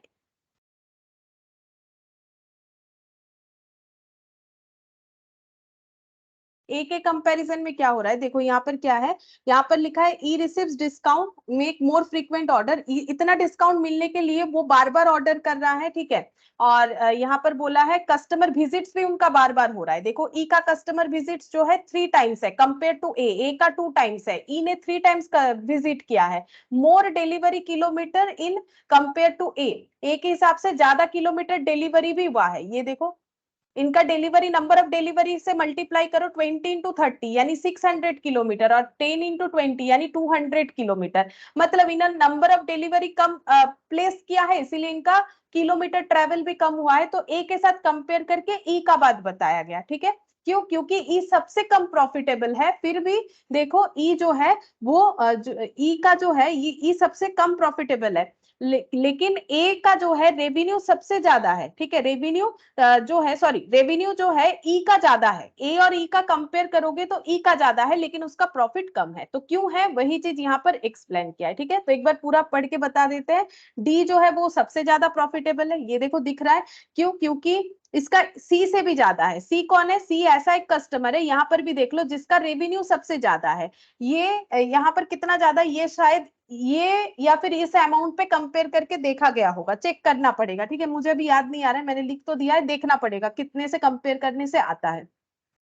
इसका रीजन ये है कि सी जो है वो डिस्काउंट उसे मिल रहा है 9 पर केसेस, जहां पर डी को डिस्काउंट मिल रहा है 3.60 पर केसेस। इसको भी मैंने एक्सप्लेन करके बताया, ठीक है। डिस्काउंट ज्यादा देंगे तो ऑब्वियसली प्रॉफिट क्या हो जाएगा, प्रॉफिट हम लोग का कम हो जाएगा। तो रेवेन्यू ज्यादा है लेकिन नेट प्रॉफिट कम हो गया because of more amount of discount, ठीक है, कंपेयर टू ई। और इसके बाद यहाँ पर, sorry, compare to D, customer E जो है वो लीस्ट प्रॉफिटेबल है, ठीक है। ये ए से भी जो है कम प्रॉफिटेबल है, जबकि ए से इसने ज्यादा रेवेन्यू जनरेट किया। चाहे यहाँ देख लो चाहे यहाँ देख लो, कहाँ ए का सेल कहाँ ई का सेल, फिर भी ये कम प्रॉफिटेबल है, ठीक है। और ये क्यों हो रहा है? ये बोल रहा है ई को डिस्काउंट मिला है 10.80 पर केसेस, ठीक है। और इसीलिए इसने बार बार ऑर्डर किया है, फ्रीक्वेंट टाइम ऑफ ऑर्डर किया है। उसके बाद यहाँ पर बोल रहा है रिक्वायर्स मोर कस्टमर विजिट, और इसके वजह से क्योंकि डिस्काउंट ज्यादा मिल रहा है तो कस्टमर विजिट भी ज्यादा है, डिलीवरी किलोमीटर कंपेयर टू ए भी ज्यादा हुआ है, ठीक है। तो हमें कमेंट करने बोला था, वो कर दिया। ये पॉइंट तुम लोग चेक करके देख सकते हो 52.30, या तो ये सब ऐड करके आया होगा, ठीक है। ये सब ऐड करने से जितना आएगा फिर वहां पर कंपेयर करना पड़ेगा कि कितना सी का है, ठीक है। जैसे ये सी का अमाउंट लिख के फिर टोटल अमाउंट इंटू 100 करके चेक करना पड़ेगा, ठीक है। तो पता चलेगा कितना हो रहा है। तो ये हम लोग बाद में अगर टाइम होगा तो देख लेंगे। अच्छा, ये हम लोग का पहला क्वेश्चन का तो आंसर हुआ कमेंट के साथ। सेकंड देखते हैं, बोल रहा है state what insight are gained by reporting both the least selling price and actual selling price for each customer. बोल रहा है what insight are gained by reporting both the least selling price, ठीक है, and actual selling price for each customer। तो least selling price और actual selling price का जो है उसमें बोल रहा है कि इसको हमें बताना है, कमेंट करना है, मतलब कमेंट भी करना है, कैलकुलेट करके भी दिखाना है। तो बोल रहा है state what insight are gained, ठीक है, क्या मिल रहा है। ये दोनों को अगर हम लोग ध्यान से देखें कि लिस्ट सेलिंग प्राइस से और एक्चुअल सेलिंग प्राइस में डिफरेंसेस क्या आ रहा है, तो यहाँ पर लिखते हैं इनसाइट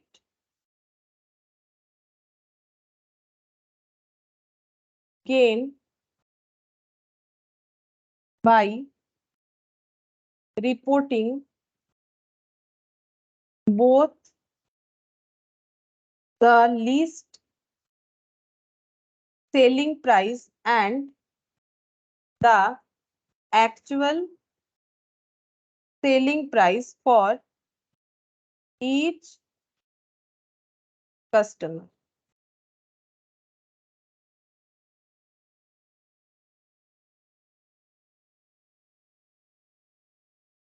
तो यहाँ पर लिखना पड़ेगा, देखो कमेंट करना पड़ेगा और कैलकुलेशन भी बताते हैं। तो पहले लिख लेते हैं separate reporting both separate reporting of both the least and actual selling price।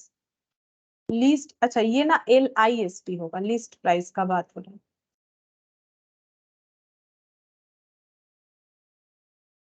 listed and actual selling price enables Alpha Limited to examine which customer has received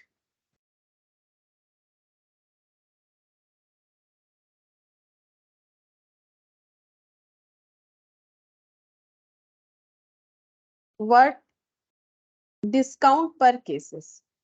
तो एक्चुअली हमें बोला है दोनों चीज को ऑब्जर्व करके बताने के लिए, ठीक है, कि लीस्ट सेलिंग प्राइस और जब हम लोग एक्चुअल सेलिंग प्राइस देखते हैं तो उसमें हमें क्या फर्क पता चल रहा है। तो separate reporting of both the least and actual selling price enable Alpha Limited, Alpha Limited जिस ऑर्गेनाइजेशन का हम लोग कैलकुलेट कर रहे हैं, Alpha Limited, to examine which customer has received what discount per cases कौन से कस्टमर को कितना डिस्काउंट मिल रहा है, whether the discount received has, यहाँ पर लिखो वेदर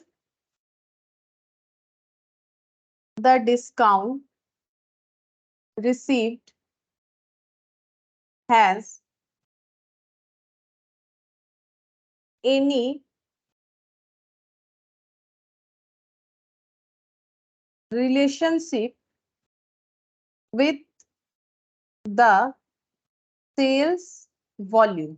अब ये क्या है, देखो अगर हम लोग क्वांटिटी में ज्यादा कुछ भी चीज परचेस करते हैं या कर पाते हैं तो हमें ना डिस्काउंट ज्यादा मिलता है। जैसे देखो मार्केट में जाके तुम लोग अगर कोई भी वेजिटेबल, जैसे मान लो आलू का ही देख लो, अगर 1 किलो लोगे तो डिस्काउंट नहीं, अगर बोलोगे कि पूरा 1 बोरा लेना है, मतलब 100 किलो अगर लेना है यानी कि 1 क्विंटल, ठीक है, तो तुम लोग को डिस्काउंट मिल जाएगा। तो वही कि सेल्स वॉल्यूम के साथ क्या कोई रिलेशनशिप है डिस्काउंट का, मतलब अगर कोई कस्टमर क्वांटिटी ज्यादा परचेज कर रहा है तो ही क्या उसे डिस्काउंट दिया जा रहा है, वही चीज हमें चेक करना है, ठीक है। तो उसको जस्ट हम लोगों ने यहाँ पर लिखा है कि हम लोग किस तरीके से चेक कर रहे हैं। बोल रहा है कि separate reporting of both the listed and actual selling price enable Alpha Limited to examine which customer has received what discount per case, whether the discount received has any relationship with the sales volume, वो भी हम लोग check करेंगे, ठीक है। आप कैसे check कर सकते हैं, तो यहाँ पर 2 कॉलम बना लेते हैं, सेल्स वॉल्यूम और यहाँ पर लिखते हैं discount per case. Sales volume देखो यहाँ पर दिया हुआ है तो उसी को लिखना पड़ेगा, 4680 19 688। तो यहाँ पर लिखते हैं ए बी, ये customer A B C D और ई। सेल्स वॉल्यूम है 4680 19 688। ये है नंबर ऑफ केसेस पे दिया हुआ है, ठीक है। वॉल्यूम जो है नंबर ऑफ केसेस पे दिया हुआ है, 136,800, 136,800। नेक्स्ट है 71,550। इसके बाद है 8,775। अच्छा, अगर डिस्काउंट चेक करें तो देखो ए का कोई डिस्काउंट नहीं है, देखो 108 ए के लिए नो डिस्काउंट, ठीक है। अच्छा, बी का डिस्काउंट चेक करते हैं, 108 माइनस 106.20, 108 माइनस 106.20 यानी कि 1.8, तो इनका डिस्काउंट है 1.8। नेक्स्ट देखते हैं 108 माइनस 99, तो ये डिस्काउंट है 9 रुपीज करके, ये लिख दिया मैंने 9 रुपीज पर केस। अच्छा, 104 माइनस 4, सॉरी 108 माइनस 104.4, 3.6, 3.6। अच्छा, उसके बाद 97, 108 माइनस 97.2, 10.8। तो यहाँ पर लिख दिया मैंने 10.8। तो सभी का डिस्काउंट हम लोगों ने फाइंड आउट कर लिया, देखो। अच्छा, ई तक हम लोगों ने फाइंड आउट कर लिया। सबसे, अगर हम लोग यहाँ पर देखें, अच्छा ये लिख लेते हैं, ये जो भी बॉय इस पे कमेंट कर लेते हैं यहाँ पर साइड में लिखवा देते हैं, ठीक है। यहाँ पर लिखेंगे द एबव डेटा, तुम लोग चाहो तो नीचे लिख लो, ठीक है, इसके नीचे, the above data clearly shows that the discount given to customer पर केस, ठीक है। ये तो हम लोगों ने क्या निकाला है, रुपीज में डिस्काउंट पर केस निकाला है, ठीक है। एक एक केस पे कितना डिस्काउंट हो रहा है, क्यों एक ही केस पे निकला है, बिकॉज ये एक केस का प्राइस है, ये एक केस का प्राइस है, ये भी एक केस का, ये भी एक केस का, तो इसीलिए हम लोग अगर इसका डिफरेंस निकालते हैं तो डिस्काउंट पर केसेस निकल के आता है, ठीक है। तो given to customer per case has a direct relation, direct relationship with sales volume, sales volume के साथ इसका डायरेक्ट रिलेशनशिप है। देखो सभी के केस में है एक्सेप्ट एक कस्टमर, चेक करके देखो। ए ने ये अगर हम लोग देखें तो सबसे ज्यादा क्वांटिटी में अगर किसी ने परचेस किया है तो वो सी है, सी का डिस्काउंट 9 है। अगर हम लोग ई को एक बार साइड रखते हैं, वो भी बताते हैं क्यों। तो देखो सबसे ज्यादा डिस्काउंट मिला है सी को, तो अगर हम लोग इसका रैंक प्रोवाइड करते हैं तो सबसे ज्यादा डिस्काउंट मिला है सी को। और इसने देखो सबसे ज्यादा वॉल्यूम में परचेस किया। नेक्स्ट परचेस वॉल्यूम सबसे ज्यादा है डी का, ठीक है 71,000 लगभग। तो ये हो जाएगा हम लोग का सेकंड। देखो इन्हीं का डिस्काउंट है 9 के बाद 3.6 सबसे ज्यादा डिस्काउंट है, उसके बाद 1.8 है, मतलब ये थर्ड। हाँ बोलो। हम सबसे ज्यादा ये तो मिला। हाँ वो ई का हम बोले ना, ई का एक बार रखो, ई का बताते हैं क्यों। सिर्फ ई को छोड़ के बाकी सभी का डिस्काउंट पर केसेस के साथ रिलेशन है, ठीक है ये हम बताना चाह रहे हैं। ये देखो ये फोर्थ नंबर हो जाएगा, मतलब इनका कोई डिस्काउंट है ही नहीं। चलो फोर्थ नंबर अगर नहीं भी देते, क्योंकि ए के बारे में क्या बोले, ए को तो डिस्काउंट मिला ही नहीं है, बाकी सबका बोल सकते हैं। हाँ ये बात सही है कि ई को सबसे ज्यादा डिस्काउंट मिला है, जबकि उसका वॉल्यूम ऐसा नहीं है। मतलब उसका वॉल्यूम कितना है 8775, लेकिन बाकी सारे कस्टमर का अगर देखें तो डिस्काउंट और वॉल्यूम में एक रिलेशन है, ठीक है। क्योंकि हम लोगों ने स्टेटमेंट कैसे लिखा था कि नॉर्मली डिस्काउंट का कंसेप्ट क्या होता है, इसीलिए मैंने पहले ही बोला नॉर्मली डिस्काउंट का कंसेप्ट यही होता है कि जितना ज्यादा वॉल्यूम में परचेस करोगे उतना डिस्काउंट होगा। क्या यहाँ पर भी ये कंसेप्ट एप्लीकेबल है? हाँ एप्लीकेबल है, ऑल कस्टमर के लिए एक्सेप्ट ई, बाकी सभी के लिए डिस्काउंट के साथ उसका वॉल्यूम एप्लीकेबल है। जिसने जितने वॉल्यूम में जो है ऑर्डर किया है उसको उतना ज्यादा डिस्काउंट मिला है, एक्सेप्ट ई, वो बात हम लिखवाएंगे, ठीक है। एक्सेप्ट ई, ई कस्टमर पे ये चीज एप्लीकेबल नहीं हुआ है, यहाँ पर लिखते हैं। देखो यहाँ पर लिखा मैंने सेल्स वॉल्यूम, फिर कॉमा देते हैं और यहाँ पर लिखेंगे except in case of E, except in case of E, E के अलावा बाकी सब पे ये रिलेशन अप्लाई होता है। The reason for ₹10.80 discount per case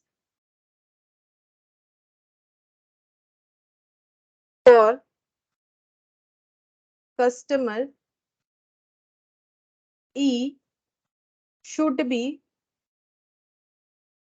explored, ठीक है। मतलब ये तो ऑर्गेनाइजेशन को ही बताना पड़ेगा कि ई को इतना फेवर क्यों दिया जा रहा है, ठीक है। क्योंकि देखो नॉर्मली डिस्काउंट का रूल्स यही होता है, अगर कोई किसी से ज्यादा ज्यादा क्वांटिटी में खरीदता है, भाई अच्छा कस्टमर है बार बार खरीद रहा है, वॉल्यूम ज्यादा है, तो उसे डिस्काउंट देंगे, ठीक है। नॉर्मली प्रोडक्ट बिजनेस में ऐसा ही होता है। लेकिन ई के बारे में ना कोई पता ही नहीं चल रहा है कि इसको इतना हाईएस्ट डिस्काउंट क्यों दिया है, तो वही बोल रहा है कि ई के लिए ये चीज एप्लीकेबल नहीं हो रहा है, बाकी लेकिन सभी के ऊपर एप्लीकेबल हो रहा है। और देखो ए सबसे कम क्वांटिटी में खरीद रहा है, इस वजह से ए को कोई डिस्काउंट ही नहीं दिया है इन्होंने, ठीक है। बाकी सबका वॉल्यूम के साथ प्रोपोर्शनेट हो रहा है डिस्काउंट, जिसका जितना ज्यादा वॉल्यूम उसको उतना ज्यादा डिस्काउंट, ठीक है। सिर्फ ई के ऊपर नहीं हो रहा है, तो ई के ऊपर क्यों नहीं हो रहा है इसका जवाब जो है ऑर्गेनाइजेशन को देना चाहिए, इसीलिए मैंने लिखवाया है। देखो the reason for 10.80 discount per case for customer E should be explored, तो ये ऑर्गेनाइजेशन को ही बताना पड़ेगा भाई इसको इतना फेवर क्यों दिया जा रहा है, क्या रीजन है कि इनको इतना फेवर दिया जा रहा है, ठीक है। तो ये ऑर्गेनाइजेशन को बताना पड़ेगा, बाकी सब पे हम लोगों को नॉर्मल जो बिजनेस कंसेप्ट होता है वही एप्लीकेबल हुआ। वॉल्यूम जितना ज्यादा है डिस्काउंट उतना ज्यादा है, वॉल्यूम जितना हाई है डिस्काउंट उतना हाई है, ठीक है। तो ये हो गया सेकंड क्वेश्चन का एक्सप्लेनेशन, ठीक है। किस बेसिस पे हम लोग कर रहे हैं, कैलकुलेशन और उसके बाद कमिंग, ठीक है। ये हम लोग किस बेसिस पे देखेंगे, तो क्या बोला था कि अगर हम लोग लिस्ट प्राइस और एक्चुअल प्राइस पे देखें, कस्टमर को देखे अच्छे से, तो हमें क्या समझ में आता है, तो हमें ये समझ में आ रहा है कि जिसने जितना ज्यादा केसेस ऑर्डर किया है उसको उतना ज्यादा डिस्काउंट मिला है। सिर्फ ई पे ये चीज एप्लीकेबल नहीं हो रहा है, तो फिर ऑर्गेनाइजेशन को इस बात को एक्सप्लोर करना चाहिए कि क्यों ई के लिए इतना फेवर किया जा रहा है। तो इसका कमेंट तो हमें भी नहीं पता चल रहा है, तो हम लोग भी नहीं लिख पाएंगे, ठीक है। इसीलिए ई के लिए हमें ऐसा लिखना पड़ेगा। तो क्वेश्चन टू क्वेश्चन वेरी करता है, देखो क्या कमेंट होगा नहीं होगा। तो नॉर्मली जैसे बोलेगा उसके बेसिस पे जो भी तुम लोग के पास नॉलेज होगा ना उसी से तुम लोग कमेंट लिखना, ठीक है। जरूरी तो नहीं है कि एग्जाम में यही वाला है, लेकिन हाँ मतलब ओवरऑल तो एक समझ में आ रहा है ना कि किसके साथ क्या रिलेशन होगा। जैसे देखो डिस्काउंट का रिलेशन हमेशा वॉल्यूम के साथ होता है, तो इस तरीके से आइडेंटिफाई करना चाहिए, उसके बाद ही हम लोग कमेंट कर पाएंगे, ठीक है। देखो ये वाला हम लोग का कंप्लीट हुआ। अब देखते हैं फिफ्थ नंबर में क्या है, लास्ट क्वेश्चन। यहाँ पर बोला है Baby soft is a global brand created by bio Organic limited. बोल रहा है कि बेबी सॉफ्ट जो है ये कोई मतलब ऑर्गेनाइजेशन कुछ प्रोडक्ट बना रही है, इज ए ग्लोबल ब्रांड। अच्छा, ये जो है ये ग्लोबल ब्रांड है, ये ब्रांड है, प्रोडक्ट का ब्रांड है बेबी सॉफ्ट, ठीक है। ये एक बायो ऑर्गेनिक लिमिटेड है। The company manufactures 3 ranges of beauty soap, ठीक है। ये ब्यूटी सोप बनाती है, that is Baby Soft Gold, Baby Soft Pearl और बेबी सॉफ्ट डायमंड, ठीक है। तो ये जो ऑर्गेनाइजेशन है ये बायो ऑर्गेनिक चीजें प्रोड्यूस करती है और ये 3 ब्यूटी सोप बनाती है, Baby Soft Gold, Baby Soft Pearl, Baby Soft Diamond. अच्छा, फिर बोल रहे the budgeted cost and production for the month of December are, मतलब दिसंबर के मंथ में जो कॉस्ट इनकर्ड हुआ है और जो प्रोडक्शन का खर्चा हुआ है, ठीक है। बजटेड कॉस्ट एंड प्रोडक्शन, जितना कॉस्ट लग सकता है उसका एस्टिमेशन और जितना प्रोडक्शन हो सकता है उसका एस्टिमेशन दिया हुआ है। प्रोडक्शन हो सकता है सोप का यूनिट में दिया हुआ है, 4000 यूनिट, 3000 यूनिट एंड 2000 यूनिट, अलग अलग सोप के लिए दे रखा है। अच्छा, रिसोर्सेस पर यूनिट, अब देखो सोप बनाने के लिए क्या क्या चाहिए, बोल रहे हैं एसेंशियल ऑयल ये चाहिए, कोकोआ बटर, ठीक है, filtered water, chemical, direct labour, ये सब जो है रिसोर्सेस का जरूरत है सोप बनाने के लिए। अब कौन सा सोप बनाने के लिए कितना, जैसे बेबी सॉफ्ट गोल्ड जो प्रोडक्ट है उसके लिए एसेंशियल ऑयल का नीड है क्वांटिटी में 60 ml, और रेट जो है इसको परचेस करने का रेट आएगा 100 ml का 200 रुपीज, ठीक है। कोकोआ बटर का 20 ग्राम नीड होता है, और इसका जो है यहाँ पर ये पर यूनिट बताया, ठीक है। एक यूनिट ये बेबी सॉफ्ट गोल्ड सोप बनाने के लिए कितना एसेंशियल ऑयल चाहिए वो मिलीलीटर में बताया है, कोकोआ बटर को ग्राम में बताया है, फिल्टर्ड वाटर को मिलीलीटर 30 मिलीलीटर चाहिए, केमिकल 10 ग्राम चाहिए, डायरेक्ट लेबर 30 मिनट्स काम करना चाहिए, ठीक है। और यहाँ पर रेट बता दिया है कि अगर हम लोग 60 ml एसेंशियल ऑयल यूज करते हैं तो कितना कॉस्ट आएगा, बोल रहे 100 ml के लिए इतना आएगा, तो 60 ml का कैलकुलेट करना पड़ेगा। 100 ग्राम कोकोआ बटर का इतना है, ठीक है, तो 20 ग्राम का कितना होगा। फिल्टर्ड वाटर 100 ml कॉस्ट होता है 15, तो 30 ml का कितना होगा। 100 ग्राम केमिकल का कॉस्ट है 30, तो 10 ग्राम का कितना होगा। और एक 30 मिनट्स एक वर्कर को काम करना पड़ेगा बेबी सॉफ्ट गोल्ड सोप को प्रोड्यूस करने के लिए 1 यूनिट, और 1 घंटा काम करने से 10 रुपीज दिया जाता है, तो 30 मिनट्स करने से कितना दिया जाएगा। सेम तरीके से baby Soft Perl and baby Soft diamond, ये इन सोप का भी डिटेल्स दे रखा है, ठीक है। इन सोप में भी ये सारी चीजों का रिक्वायरमेंट है, देखो एक भी गैप नहीं है, सारी चीजों का रिक्वायरमेंट है, essential oil, cocoa butter, filtered water, chemicals and direct labour. अच्छा, फिर क्या बोला है, देखो bio Organic limited followed an absorption costing system and absorbed its production overhead to its products using direct labor hour rate which were budgeted at 1,98,000। बोल रहा है कि ये जो ऑर्गेनाइजेशन है बायो ऑर्गेनिक लिमिटेड ये पहले एब्जॉर्प्शन कॉस्टिंग मेथड यूज करता था, ठीक है। तो इसमें ये कैसे एब्जॉर्ब करवाता था अपने कॉस्ट को, इनडायरेक्ट कॉस्ट को, बोल रहा है कि प्रोडक्शन ओवरहेड जो भी होता था उसे कैसे एब्जॉर्ब करवाता था, डायरेक्ट लेबर आवर रेट पे, मतलब total production overhead divided by direct labour our, इस बेसिस पे एब्सॉर्ब करवाता था, जितना भी निकल के आता था उस बेसिस पे एब्सॉर्ब करवाता था। टोटल प्रोडक्शन ओवरहेड गिवन है 1,98,000। अब बोल रहे हैं now bio Organic limited is considering adopting an activity based costing. अब ये लोग का नीड क्या है, ये लोग बोल रहे हैं एब्सॉर्प्शन कॉस्टिंग नहीं, हम लोग एक्टिविटी बेस्ड कॉस्टिंग फॉलो करेंगे। For this additional information regarding budgeted overheads and their cost driver is provided as below. बोल रहा है कि इस वजह से हम लोग को एक्टिविटीज और उसका कॉस्ट पर कॉस्ट ड्राइवर भी दे दिया है।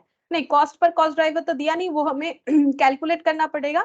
हाँ, जो एक्टिविटी है वो दिया है फॉर्क लिफ्टिंग कॉस्ट, ठीक है। उसके इसको कैसे कैलकुलेट किया जाएगा, weightage of material lifted. Actually fork lifting का मतलब होता है जैसे क्रेन वगैरह होता है ना उस टाइप का, कि एक जगह से मटेरियल काफी ज्यादा जब होता है तो ह्यूमन बीइंग अगर उसे एक जगह से दूसरे जगह लेके जाएगा तो काफी टाइम लगेगा, तो फॉर्क लिफ्टिंग जो है वो यूज किया जाता है, फॉर्क लिफ्ट करके मटेरियल को एक जगह से दूसरे जगह ट्रांसफर कर सकते हैं। इसका कॉस्ट आता है 58,000, और ये कॉस्ट इंक्रीज या डिक्रीज करेगा वेट ऑफ मटेरियल लिफ्टेड, जितना मटेरियल हम लोग एक जगह से दूसरे जगह ट्रांसफर करेंगे उस पे। Supervising cost direct labour our पे डिपेंड करेगा, जितने लेबर्स को सुपरवाइज किया जाएगा सुपरवाइजर का कॉस्ट उतना इंक्रीज होगा। यूटिलिटीज बोला है नंबर ऑफ मशीन ऑपरेशन पे डिपेंड करेगा।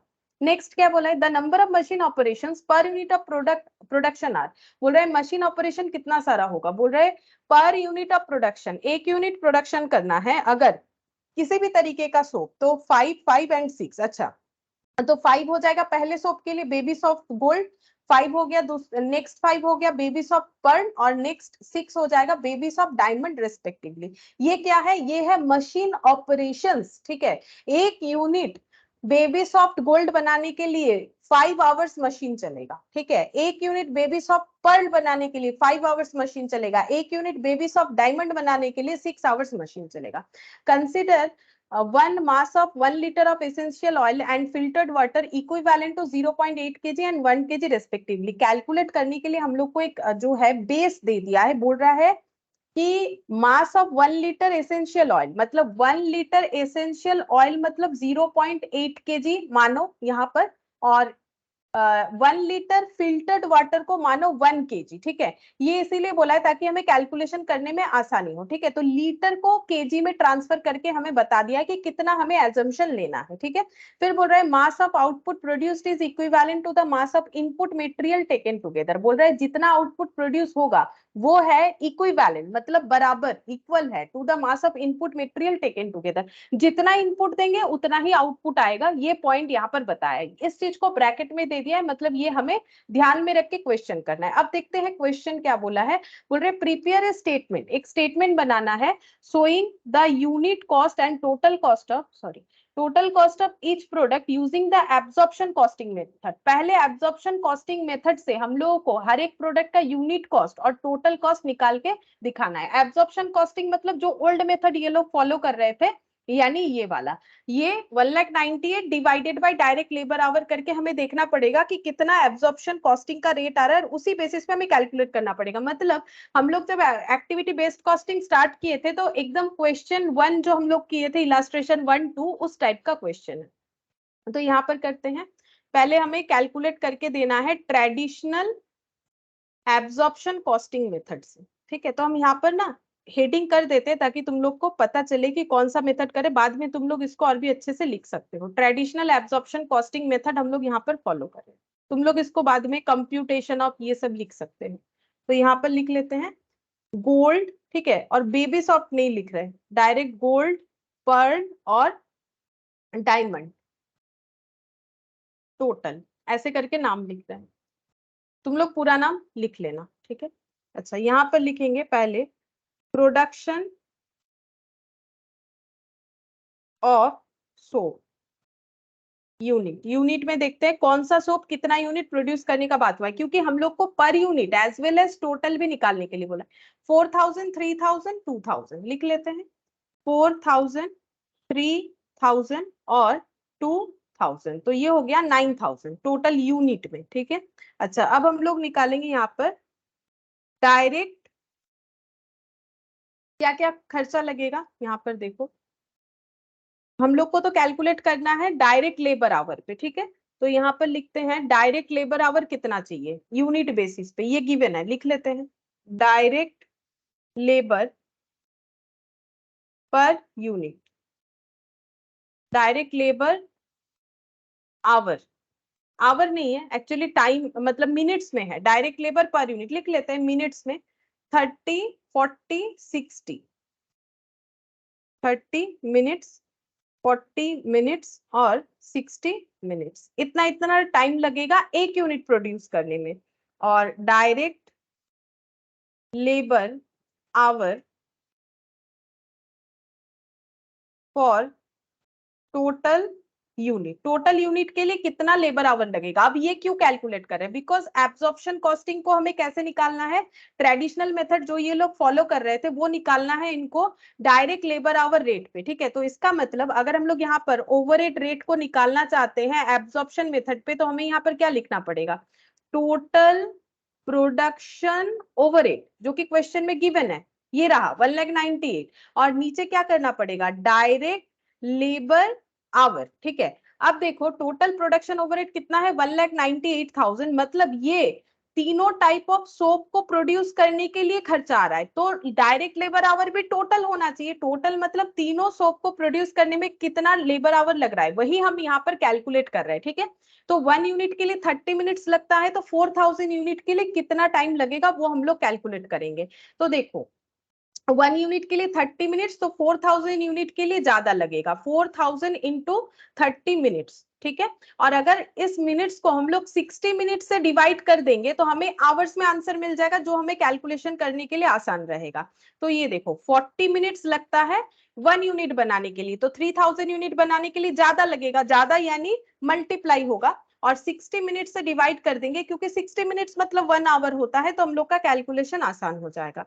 तो 2000 into 60 minute divided by 60 minute, ठीक है, यहाँ पर दोनों ही 60 था, तो ये हो जाएगा हम लोग का 2000 आवर्स। चेक करो यहाँ पर, ये 2 से कैंसिल आउट हो गया, 2000 आवर्स हो जाएगा। मतलब टोटल 4000 यूनिट गोल्ड जो सोप है वो बनाने के लिए लेबर को 2000 आवर्स लगता है। यहाँ पर देखते हैं कितना हो जाएगा, यहाँ पर भी 2000 आएगा, कैलकुलेट करके देखो, ये देखो 0 0 कैंसिल आउट, 4 इंटू 3 12, और 6 से डिवाइड करने से 2 हो जाएगा, और यहाँ पर भी 2000 आवर्स हो गया। तो इसका मतलब टाइम सभी को बराबर लग रहा है, तो यहाँ टोटल डायरेक्ट लेबर आवर हो जाएगा 2000 प्लस 2000 प्लस 2000 आवर्स, यानी कि 1,98,000 डिवाइडेड बाई 6000 आवर्स। अब ये डिवाइड करते हैं, देखते हैं कितना निकल के आता है, रुपीज पर आवर हो जाएगा 198 600 6000, अच्छा 33 पर आवर करके होगा, रुपीज 33 पर आवर। तो ये हम लोगों ने क्या निकाला, ये हम लोगों ने निकाला कि ओवरहेड कॉस्टिंग अगर एब्जॉर्प्शन कॉस्टिंग मेथड पे होगा, जिसपे बेसिस इन्होंने बोल दिया है कि टोटल प्रोडक्शन ओवरहेड को 1,98,000 जो है उसे डायरेक्ट लेबर आवर बेसिस पे एब्जॉर्ब करवाना है, तो divided by direct labour our.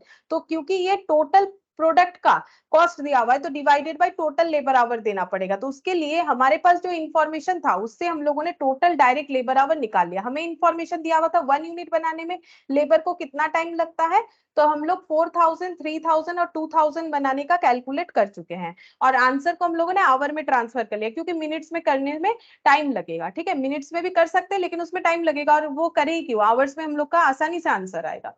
अच्छा, ये ओवरहेड रेट हो गया। अब हम लोग को क्या करना है, इस रेट को यूज करके हर एक प्रोडक्ट का per unit cost as well as, ये देखो per unit cost as well as total cost हम लोग को कैलकुलेट करके देना है, ठीक है।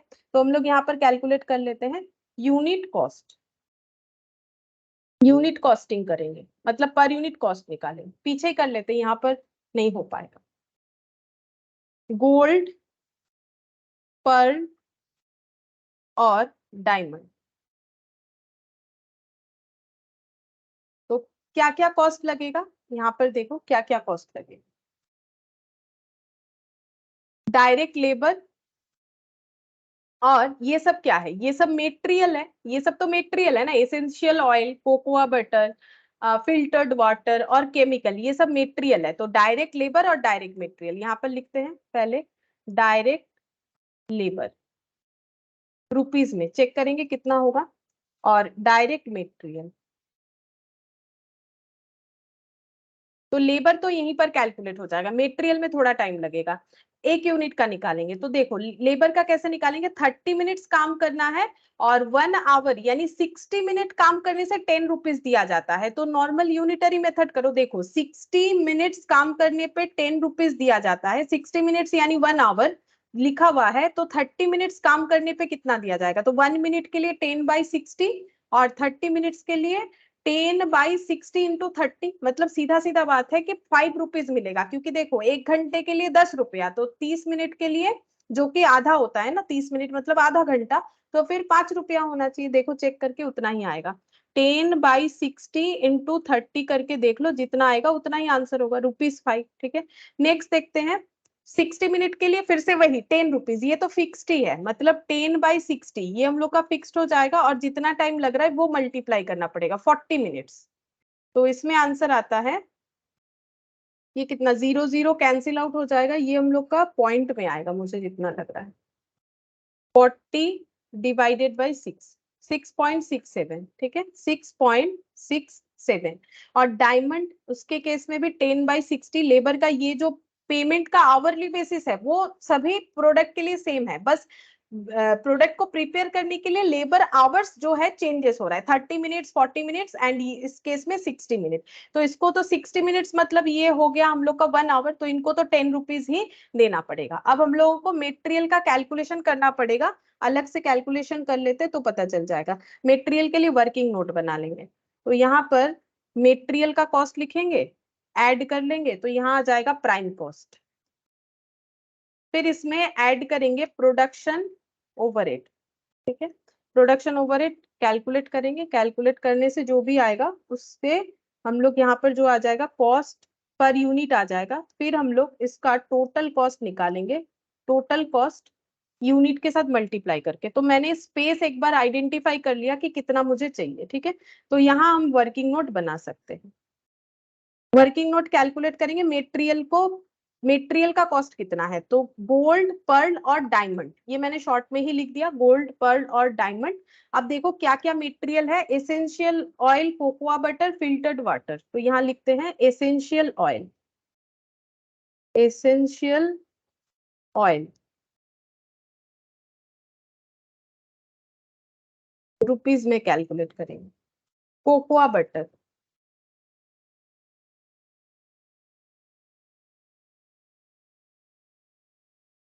फिल्टर्ड वाटर,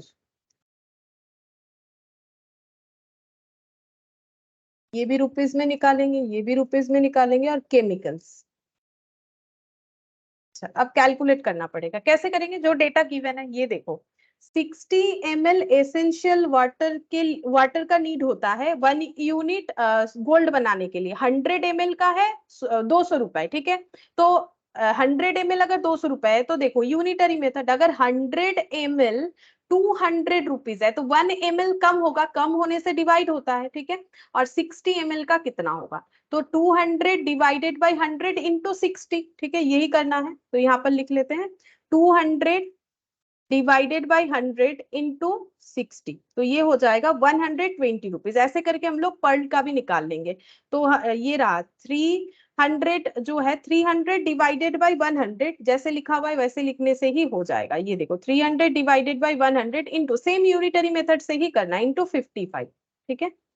इसका जैसे हुआ इसका भी वैसे ही होगा, तो बार बार और कैलकुलेट करके नहीं दिखा रहे, सेम चीज ही तो है। यहाँ पर कितना हो जाएगा, ये 3 हो गया, 3 इंटू 55, 165 रुपीज। और डी का देखते हैं, 300 रुपए 100 ml, ठीक है। तो 300 रुपए 100 ml, तो एक एक ml का कितना होगा, ये डिवाइड करने से आएगा, और नीड है 65 ml का। तो देखते हैं कितना हो जाएगा,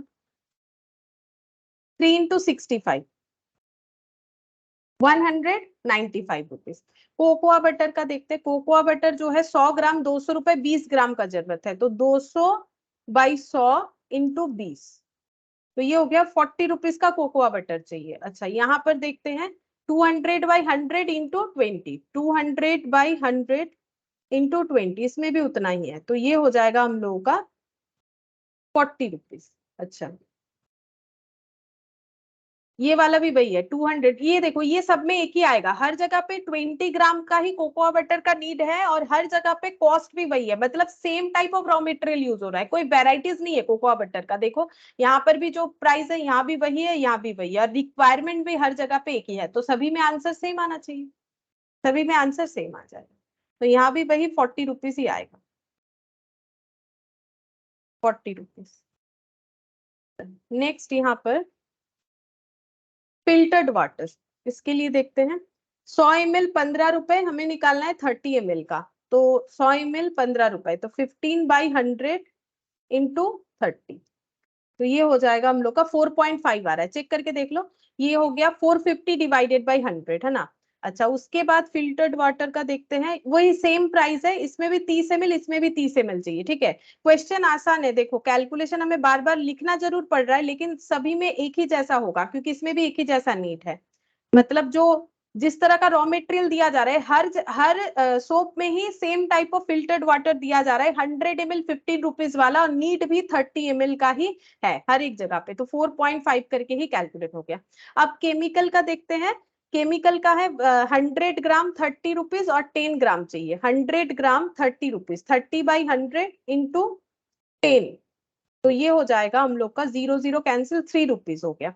अच्छा यहाँ पर नेक्स्ट देखते हैं, ये 100 ग्राम 50 रुपीज, इसमें वेरिएशन हो गया। देखो ये 50 रुपीज 100 ग्राम है, ये 100 ग्राम 30 रुपीज है, ठीक है। और 40 कितना रिक्वायरमेंट है, 12 ग्राम, तो इंटू 12 कर लिया, तो कितना आंसर आ जाएगा, 0 0 कैंसिल आउट, 5 2 10, ये 6 रुपीज का कॉस्ट आएगा। अच्छा नेक्स्ट देखते हैं, ये वाला 60 रुपीज 100 ग्राम, इस क्वालिटी का यूज हो रहा है, और नीड है 15 ग्राम का, ये देखो 15 ग्राम का नीड है, तो ये कितना हो जाएगा, 0 0 कैंसिल आउट, 6 × 15,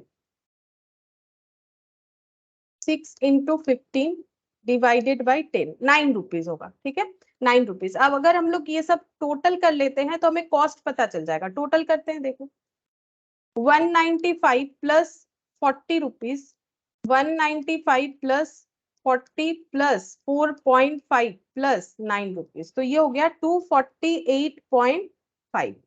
अच्छा 165 प्लस 40 प्लस 4.5 प्लस 6, 215.5। अच्छा ये हो गया 160 प्लस 4.5 प्लस 3, 167.5, ठीक है। तो ये हम लोग का कॉस्ट निकल के आ गया रॉ मटेरियल का, तो यहाँ लिख लेते हैं 167.5 लिख के ऐड करना पड़ेगा, 167.5 ऐड करते हैं, इसमें 5 ऐड करने से आ जाएगा 0.5, 172.5 आ जाएगा, ठीक है। अच्छा नेक्स्ट वाला देखते हैं कितना है, 215.5, 215.5 ये ऐड करते हैं, 200, अच्छा और ये लास्ट वाला है 167, नहीं 248.5, 248.5 इसको ऐड करेंगे तो आ जाएगा 258.5, और ये टोटल करते हैं 6.67 लेबर का और मटेरियल 215.5, तो 222.17 ये कैलकुलेट करके आ गया। अच्छा प्रोडक्शन ओवरहेड अप्लाई करना है, प्रोडक्शन ओवरहेड है देखो 33 पर लेबर आवर, ये क्या है, लेबर आवर बेसिस पे 33 पर लेबर आवर, ठीक है। तो यहाँ पर कितना हो जाएगा, production overhead at the rate of 33, जितना टाइम लेबर काम करेगा उसके ऊपर हमें कैलकुलेट करके देना पड़ेगा, ठीक है। अच्छा तो कितना हो जाएगा, देखो यहाँ पर लेबर आवर कितना चाहिए, ये देखो 30 मिनट्स, ठीक है, और ये है 1 आवर के लिए 33 रुपीज, यानी 60 मिनट्स के लिए 33, तो 33 डिवाइडेड बाई 60 यानी पर मिनट निकल जाएगा, देखो 33 डिवाइडेड बाई 60 करेंगे तो पर मिनट निकल जाएगा, इंटू 30 मिनट करेंगे तो 16 पॉइंट कितना हो जाएगा, 16.5, ये हम लोग का क्या निकल के आ गया, प्रोडक्शन ओवरहेड। देखो हम फिर से बताते हैं ये कैसे कैलकुलेट हुआ, तो देखो यहाँ पर बोला है 33 पर आवर, मतलब 60 मिनट्स के लिए 33 रुपीज, और 30 मिनट्स काम होता है लेबर का गोल्ड सोप को बनाने के लिए 1 यूनिट, अभी तो हम लोग 1 यूनिट का ही निकाल रहे हैं ना यहाँ पर, तो 16.5 हो जाएगा प्रोडक्शन ओवरहेड। सेम तरीके से यहाँ पर भी देखो 60 डिवाइडेड बाई 33 डिवाइडेड बाई 60, ये देखो 33 डिवाइडेड बाई 60, ये करने से क्या आता है, पर मिनट का कॉस्ट निकल के आता है इंटू 40 मिनट्स, तो ये देखो कितना आ गया 88, ये ज्यादा आ गया, 33 डिवाइडेड बाई 60 इंटू 40, 22, ठीक है, 22 रुपीज आ जाएगा यहाँ पर। अच्छा और ये कितना आएगा, देखो इसको 60 मिनट से लगता है तो 33 रुपीज ही होगा, क्योंकि 33 पर आवर है, तो 1 घंटे का 33 रुपीज यहाँ पर ऐड हो जाएगा, ठीक है। तो ये हम लोगों ने कैसे कैलकुलेट किया, एट द रेट ऑफ 33 करके, 33 divided by 60 into labour our जिसका जितना है, ठीक है, उस हिसाब से। अच्छा अब ऐड कर लेते हैं, 22 ऐड करने से 244.17 ये ऐड करने से आएगा, और ये हो गया 0.5, 291.5, और ये हो जाएगा 189.0, ठीक है। ये आ गया पर यूनिट, कॉस्ट पर यूनिट। अब टोटल कॉस्ट निकालना है, टोटल कॉस्ट कैसे निकालेंगे, जितना यूनिट जो प्रोड्यूस हुआ है, 1 यूनिट का कॉस्ट हो रहा है इतना 189, तो ये कितना यूनिट बना है 4000, तो 4000 से मल्टीप्लाई करने से ही पता चलेगा, 4000 इंटू 189 जितना आएगा 4000, तो चेक करते हैं कितना होता है, 7,56,000। अच्छा ये है 244.17 करके, और ये कितना यूनिट बना है 3000। 3000 इंटू 244.17, तो 7,32,510, और इसका कॉस्ट निकल के आया 291.5, और ये कितना यूनिट बन रहा है 2000। तो 2000 इंटू 291.5, तो ये हो गया 5,83,000। ठीक है, इस तरीके से कैलकुलेट होगा। तो यहाँ पर हम लोगों ने पर यूनिट भी निकाला और टोटल कॉस्ट बेसिस पे भी निकाला। बस तुम लोग को एक एक पॉइंट, मिनट, सेकंड, आवर, सारी चीजों को चेक करना है, कितना कौन सा क्या ग्राम बेसिस पे तो कैलकुलेट करना है। मतलब बोल सकते हो बचपन में जब हमें कैलकुलेट करने के लिए देता था कि अगर 1 किलो का इतना प्राइस है तो 10 किलो का कितना होगा, उसी तरह से है। बस हाँ, यहाँ पर कैलकुलेशन जो है काफी बहुत सारा एक साथ है, यही बात है और कुछ नहीं। तो यहाँ पर हम लोग का देखो पहला क्वेश्चन का आंसर निकल गया। सेकंड बोला है prepare a statement showing the product cost of each product using ABC costing. ठीक है, अभी हमें क्या करना है, फिर से हर एक प्रोडक्ट का कॉस्ट कैलकुलेट करके देना है। ठीक है, लेकिन एबीसी कॉस्टिंग बेसिस पे कैलकुलेट करके देना है। ठीक है, चलो कैलकुलेट करते हैं। एबीसी बेसिस पे कैलकुलेट करेंगे, मतलब एक्टिविटी बेसिस पे। तो क्वेश्चन नंबर 2, तो गोल्ड, पर्ल और डायमंड 3 प्रोडक्ट है।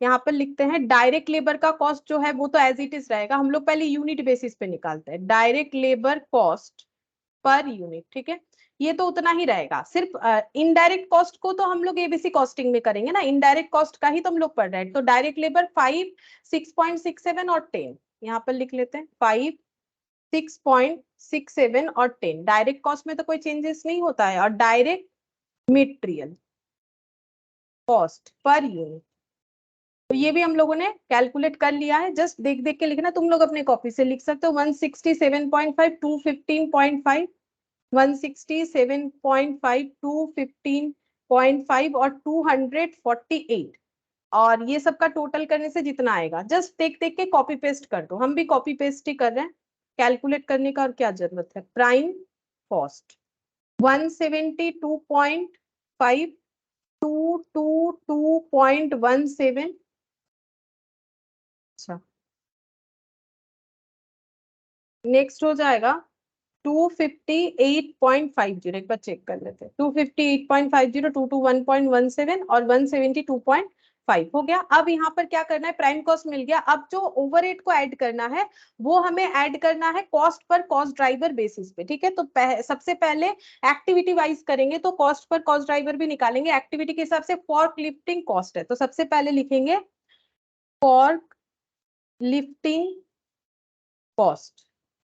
ठीक है, ये कैसे कैलकुलेट करना है बोल दिया है। वेट ऑफ मटेरियल लिफ्टेड, जितना मटेरियल लिफ्ट होगा उसके हिसाब से हमें जो है कॉस्ट कैलकुलेट करना पड़ेगा। ठीक है, वेट ऑफ मटेरियल लिफ्टेड जितना है उसके हिसाब से होगा। तो हम लोग को सबसे पहले कॉस्ट पर कॉस्ट ड्राइवर भी तो निकालना पड़ेगा। तो इसके लिए हम कितना जगह रखें, इसके लिए ये पूरा जगह रख देते हैं, पीछे वर्किंग नोट बना लेते हैं। ठीक है, वर्किंग नोट बनाना पड़ेगा यहाँ पर। गोल्ड, पर्ल और डायमंड यूनिट, जितना यूनिट जो है मटेरियल चाहिए होगा उतना यूनिट मटेरियल इधर से उधर होगा। वेटेज ऑफ मटेरियल पे डिपेंड कर रहा है ना, तो पहले वेटेज ऑफ मटेरियल तो चेक करें कितना यूनिट प्रोड्यूस्ड हो रहा है। 4000, 3000, 2000 यूनिट प्रोड्यूस्ड, 4000, 3000 और 2000। ठीक है, वेट पर यूनिट ग्राम में बताएंगे। ठीक है, ये देखो कितना है यहाँ पर मटेरियल कितना चाहिए, कैसे निकालेंगे। ये देखो हम लोग को बोला था ना, ये वाला पॉइंट अब यूज करेंगे। देखो हम लोग को क्या करना है, mass of 1 litre essential oil और फिल्टर्ड वाटर हमें किलो में कंसीडर करना है। ठीक है, अच्छा तो हम लोग के पास सबसे पहले है एसेंशियल ऑयल। तो एसेंशियल ऑयल 60 ml यूज होता है 1 यूनिट के लिए। एसेंशियल ऑयल को क्या मानना है, हम लोग को बोला है 1 लीटर को हमें 0.8 kg मानना है। ठीक है, तो 1 लीटर को 0.8 kg मानना है। ये कितना मिलीलीटर है, 60 मिलीलीटर है। ठीक है, तो हम लोग इस तरीके से कैलकुलेट कर सकते हैं यहाँ पर देखो हम लोग ऐसे कैलकुलेट करेंगे, ये जो प्रोडक्ट है ये देखो ऐसे कैलकुलेट करना है, जो गोल्ड प्रोडक्ट है उसमें जो भी मेटेरियल चाहिए वो सबको हम लोग ग्राम में रखेंगे, 20 30 10 इसको ग्राम में ट्रांसफर कर लेंगे। तो यहाँ पर लिखते हैं, यहाँ जगह रखते हैं थोड़ा सा, और ये हो जाएगा हम लोग का 20 30 और 10, ऐसे करते हैं, नीचे लिखते हैं 20 ग्राम 30 ग्राम और 10 ग्राम, ठीक है, 20 ग्राम 30 ग्राम और 10 ग्राम। और हम लोग इसको यहाँ पर जो है चेंज कर लेते हैं, 60 ml को कितना मानना है, 60 ml को हम लोग को मानना है 0.8 kg, ठीक है, मतलब 1 ml यानी हो जाएगा 1 ml जो है वो हमें 0.8 kg मानना है। तो 60 ml कितना हो जाएगा, 60 इंटू 0.8, 60 इंटू 0.8, ये भी kg में आ जाएगा। अब इसका टोटल करेंगे, ये देखो 60 इंटू 0.8, तो ये आ गया 48 प्लस 20 और 30, 50 और 10 60, मतलब ये हो गया 108 केजी ग्राम में, ठीक है, 108 ग्राम में हो गया, केजी नहीं, 108 ग्राम हो गया। सेम तरीके से हम लोग पी प्रोडक्ट का भी कैलकुलेट करेंगे, तो इसका कितना होगा 55, तो इसका 55 इंटू 0.8, बाकी तो ग्राम में ही है, 20 30 12, तो 55 इंटू 0.8 और इसमें ऐड करेंगे 20 30 12, 20 30 और 12 ये सब ग्राम में है। अच्छा, तो ये टोटल करने से कितना आएगा, 55 इंटू 0.8 प्लस 50 प्लस 12, तो ये हो गया 106 ग्राम। और डी का देखते हैं, मतलब जो डायमंड है उसका 20 30 15, 20 30 और 15 ये ग्राम में है, तो इसको कोई चेंज करने का जरूरत नहीं है, और जो ग्राम में नहीं है उसे हमें चेंज करना पड़ेगा 0.8 से मल्टीप्लाई करके 65 ml, तो यहाँ पर लिखते हैं 65 ml। तो 65 इंटू 0.8 प्लस 50 प्लस 15, तो ये हो गया 117, ठीक है, ये 117 हो गया। अच्छा, अब हम लोग को क्या कैलकुलेट करना पड़ेगा, टोटल वेट, ये तो हो गया पर यूनिट वेट, ठीक है, ये तो एक यूनिट बनाने का। अब हम लोग निकालेंगे टोटल वेट, तो टोटल वेट कितना होगा 108 इंटू 4000, ये देखो ये एक यूनिट के लिए इतना वेटेज मेटेरियल लगता है, तो ये मल्टीप्लाई करना पड़ेगा। तो 3000 यूनिट के लिए कितना ग्राम, ठीक है, कितना ग्राम मेटेरियल हमें वेट करना पड़ता है, ठीक है, तो ये हो गया 4000 इंटू 108, तो 4000 यूनिट के लिए 4,32,000 ग्राम मेटेरियल चाहिए, ठीक है। अच्छा, फिर 3000 इंटू 106, इतने मेटेरियल जितना चाहिए उतना इधर से उधर करना पड़ेगा, उतना फॉर्क लिफ्टिंग करना पड़ेगा, 2000 इंटू 117 2,34,000। अब टोटल भी निकालेंगे, प्लस 3,18,000 प्लस 4,32,000। अब टोटल का क्या जरूरत है, हम लोग को कैलकुलेट करना पड़ेगा ना, यहाँ पर लिखते हैं टोटल 9,84,000, ये टोटल। अब हम लोग क्या करेंगे, जैसे वहां पर सारे डेटा को हम लोगों ने लेबर आवर बेसिस पे निकाला था, यहाँ पर तो एक्टिविटी वाइज निकालेंगे ना, तो हमें निकालना पड़ेगा fork lifting cost, fork lifting cost per gram, ठीक है। ये देखो दिया हुआ है कि यहाँ पर जो कॉस्ट ड्राइवर है वो वेटेज ऑफ मटेरियल लिफ्टेड पे होगा, कितना कॉस्ट है 58,000, तो 58,000 कॉस्ट तो टोटल है, तो ये टोटल जितना ग्राम मटेरियल इधर से उधर हुआ है उसके बेसिस पे है, तो 9,84,000 ग्राम, तो पर ग्राम कितना होगा वो चेक करना पड़ेगा।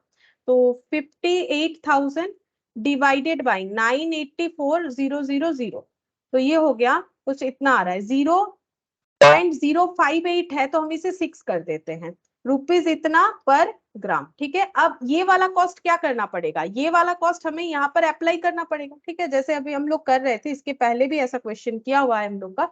तो यहाँ पर देखो कौन से कैलकुलेशन के बेसिस पे करेंगे, तो ये देखो ऐसे कर सकते हैं हम लोग, ये तो यूनिट बेसिस पे निकल रहा है ना एक यूनिट का, तो 108 into this one, 106 into this one, 117 into this one, तब हमें 1 यूनिट का मिलेगा। मतलब कितने पे मल्टीप्लाई करना पड़ेगा, एट द रेट ऑफ 0.06, ठीक है, एट द रेट ऑफ 0.06, और जितने पे मल्टीप्लाई होगा वो है हम लोग का 108, ये देखो हम यहाँ पर लिख देते हैं 108 कॉमा 106 कॉमा 117, तो चेक करते कितना होगा, 108 इंटू 0.06 106, तो ये हो गया 6.48 पर यूनिट का निकल रहा है 6.48।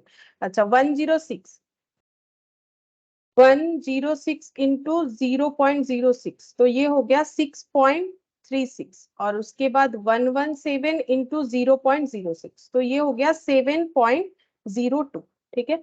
अच्छा फॉर्क लिफ्टिंग कॉस्ट के बाद नेक्स्ट कॉस्ट कौन सा है देखते हैं। नेक्स्ट कॉस्ट है सुपरवाइजर, जो कि डायरेक्ट लेबर आवर पे डिपेंड करता है, तो यहाँ पर लिखते हैं सुपरवाइजर कॉस्ट। देखो डायरेक्ट लेबर आवर पे हमें कैलकुलेट करने के लिए बोला है। डायरेक्ट लेबर आवर ना हम लोग ऑलरेडी कैलकुलेट कर चुके थे जब हम लोग यहाँ पर ये वाला कैलकुलेशन कर रहे थे, तो ये तुम लोग दोबारा वर्किंग नोट बना सकते हो, लेकिन हम लोग इसके हेल्प से कर सकते हैं। हमें पता है कि टोटल डायरेक्ट लेबर आवर है हम लोगों का 6000, तो हम लोग 6000 से डिवाइड कर देंगे ये वाले कॉस्ट को। तो हम यहाँ पर दूसरा वर्किंग नोट बनाते हैं। यहाँ पर नंबर मैंने और नहीं दिया है, तुम लोग अपने हिसाब से पुट कर लेना। ठीक है, तो यहाँ पर लिखेंगे सुपरवाइजर कॉस्ट।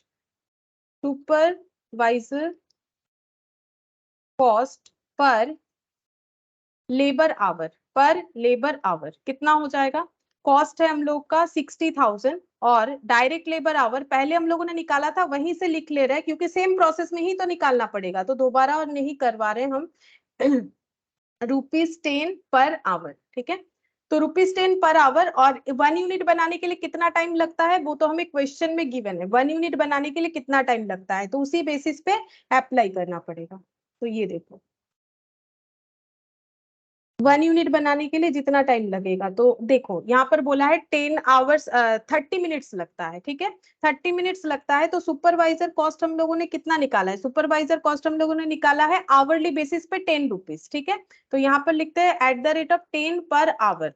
तो 30 मिनट्स के लिए कितना होगा, ये 60 मिनट्स के लिए, तो 60/10 इंटू 30, सॉरी 10/60 इंटू 30, 10/60 इंटू 30 हो जाएगा, क्योंकि 60 मिनट्स के लिए लगता है ₹10। तो 1 मिनट के लिए 10/60, 30 मिनट्स के लिए कितना होगा, तो ये हो गया 5। ठीक है, फिर यहाँ पर देखो क्योंकि 10 आया है ना, तो यही वाला आंसर हो जाएगा जो हम लोगों ने पहले निकाला हुआ है। यही वाला आंसर हो जाएगा, क्योंकि हम लोगों ने पहले भी ₹10 से निकाला हुआ है। कहाँ पर एक कैलकुलेशन तो किया था। अच्छा छोड़ो, हम यहाँ पर निकाल के दिखा देते हैं, कोई बात नहीं। यहाँ पर हम लोग कैलकुलेट कर लेते हैं। फिर से वही 10/60 इंटू ये प्रोडक्ट को बनाने के लिए 40 मिनट्स, और दूसरा वाला 60 मिनट्स, तो 40 मिनट्स लगने से ये वैल्यू हो जाता है हम लोग का 6.67 आया था। ठीक है, मुझे याद है 6.67, तुम लोग चेक करके देख सकते हो। और 60 मिनट्स लगेगा, तो 10/60 इंटू 60 यानी ₹10 ही लगेगा। ठीक है, ₹10 सुपरवाइजर कॉस्ट निकल गया। और लास्ट जो है यहाँ पर और एक दिया है यूटिलिटीज, ऐड करेंगे यूटिलिटीज। यूटिलिटीज को कैसे कैलकुलेट करना है, नंबर ऑफ मशीन ऑपरेशंस पे। ठीक है, तो यहाँ पर यूटिलिटीज भी निकालते हैं। यूटिलिटीज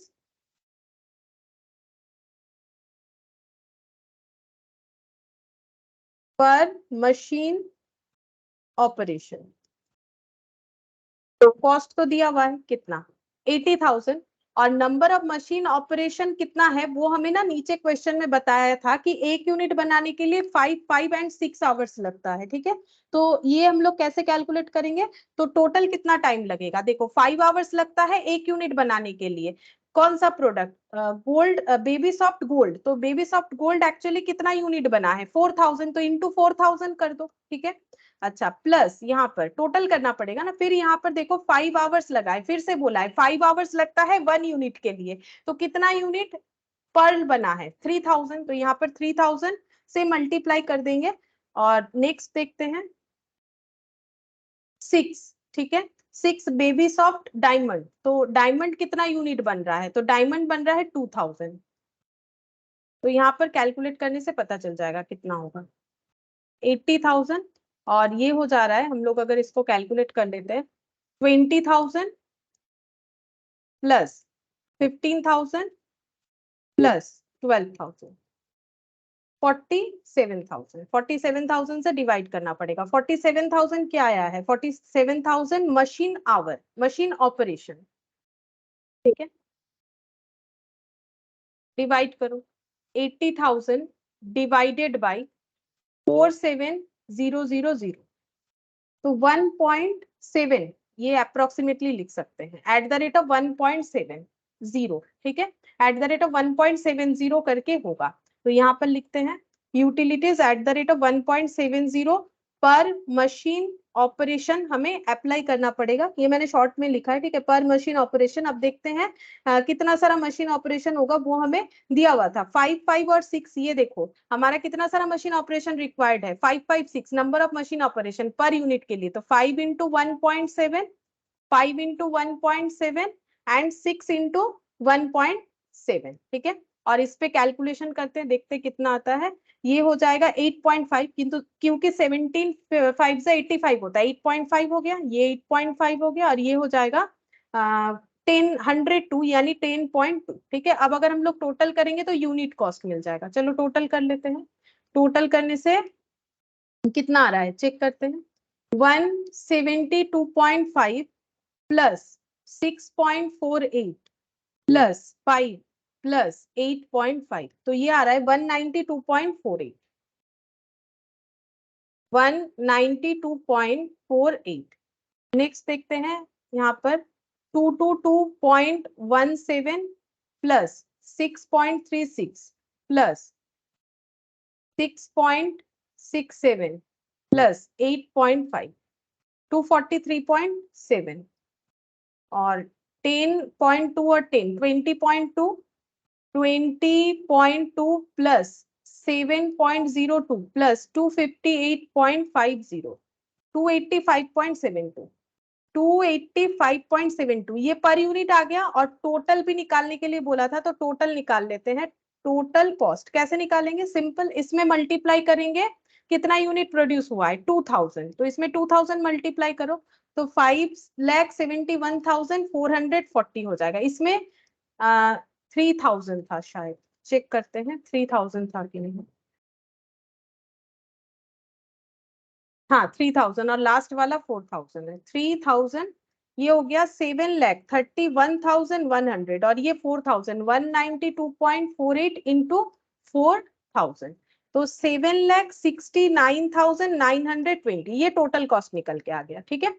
ये इसके बाद देखते हैं नेक्स्ट क्या बोला है। टोटल कॉस्ट ये कैलकुलेट हो गया। अब यहाँ पर बोला है हम लोग को state what are the reasons for the different product cost under the two approaches.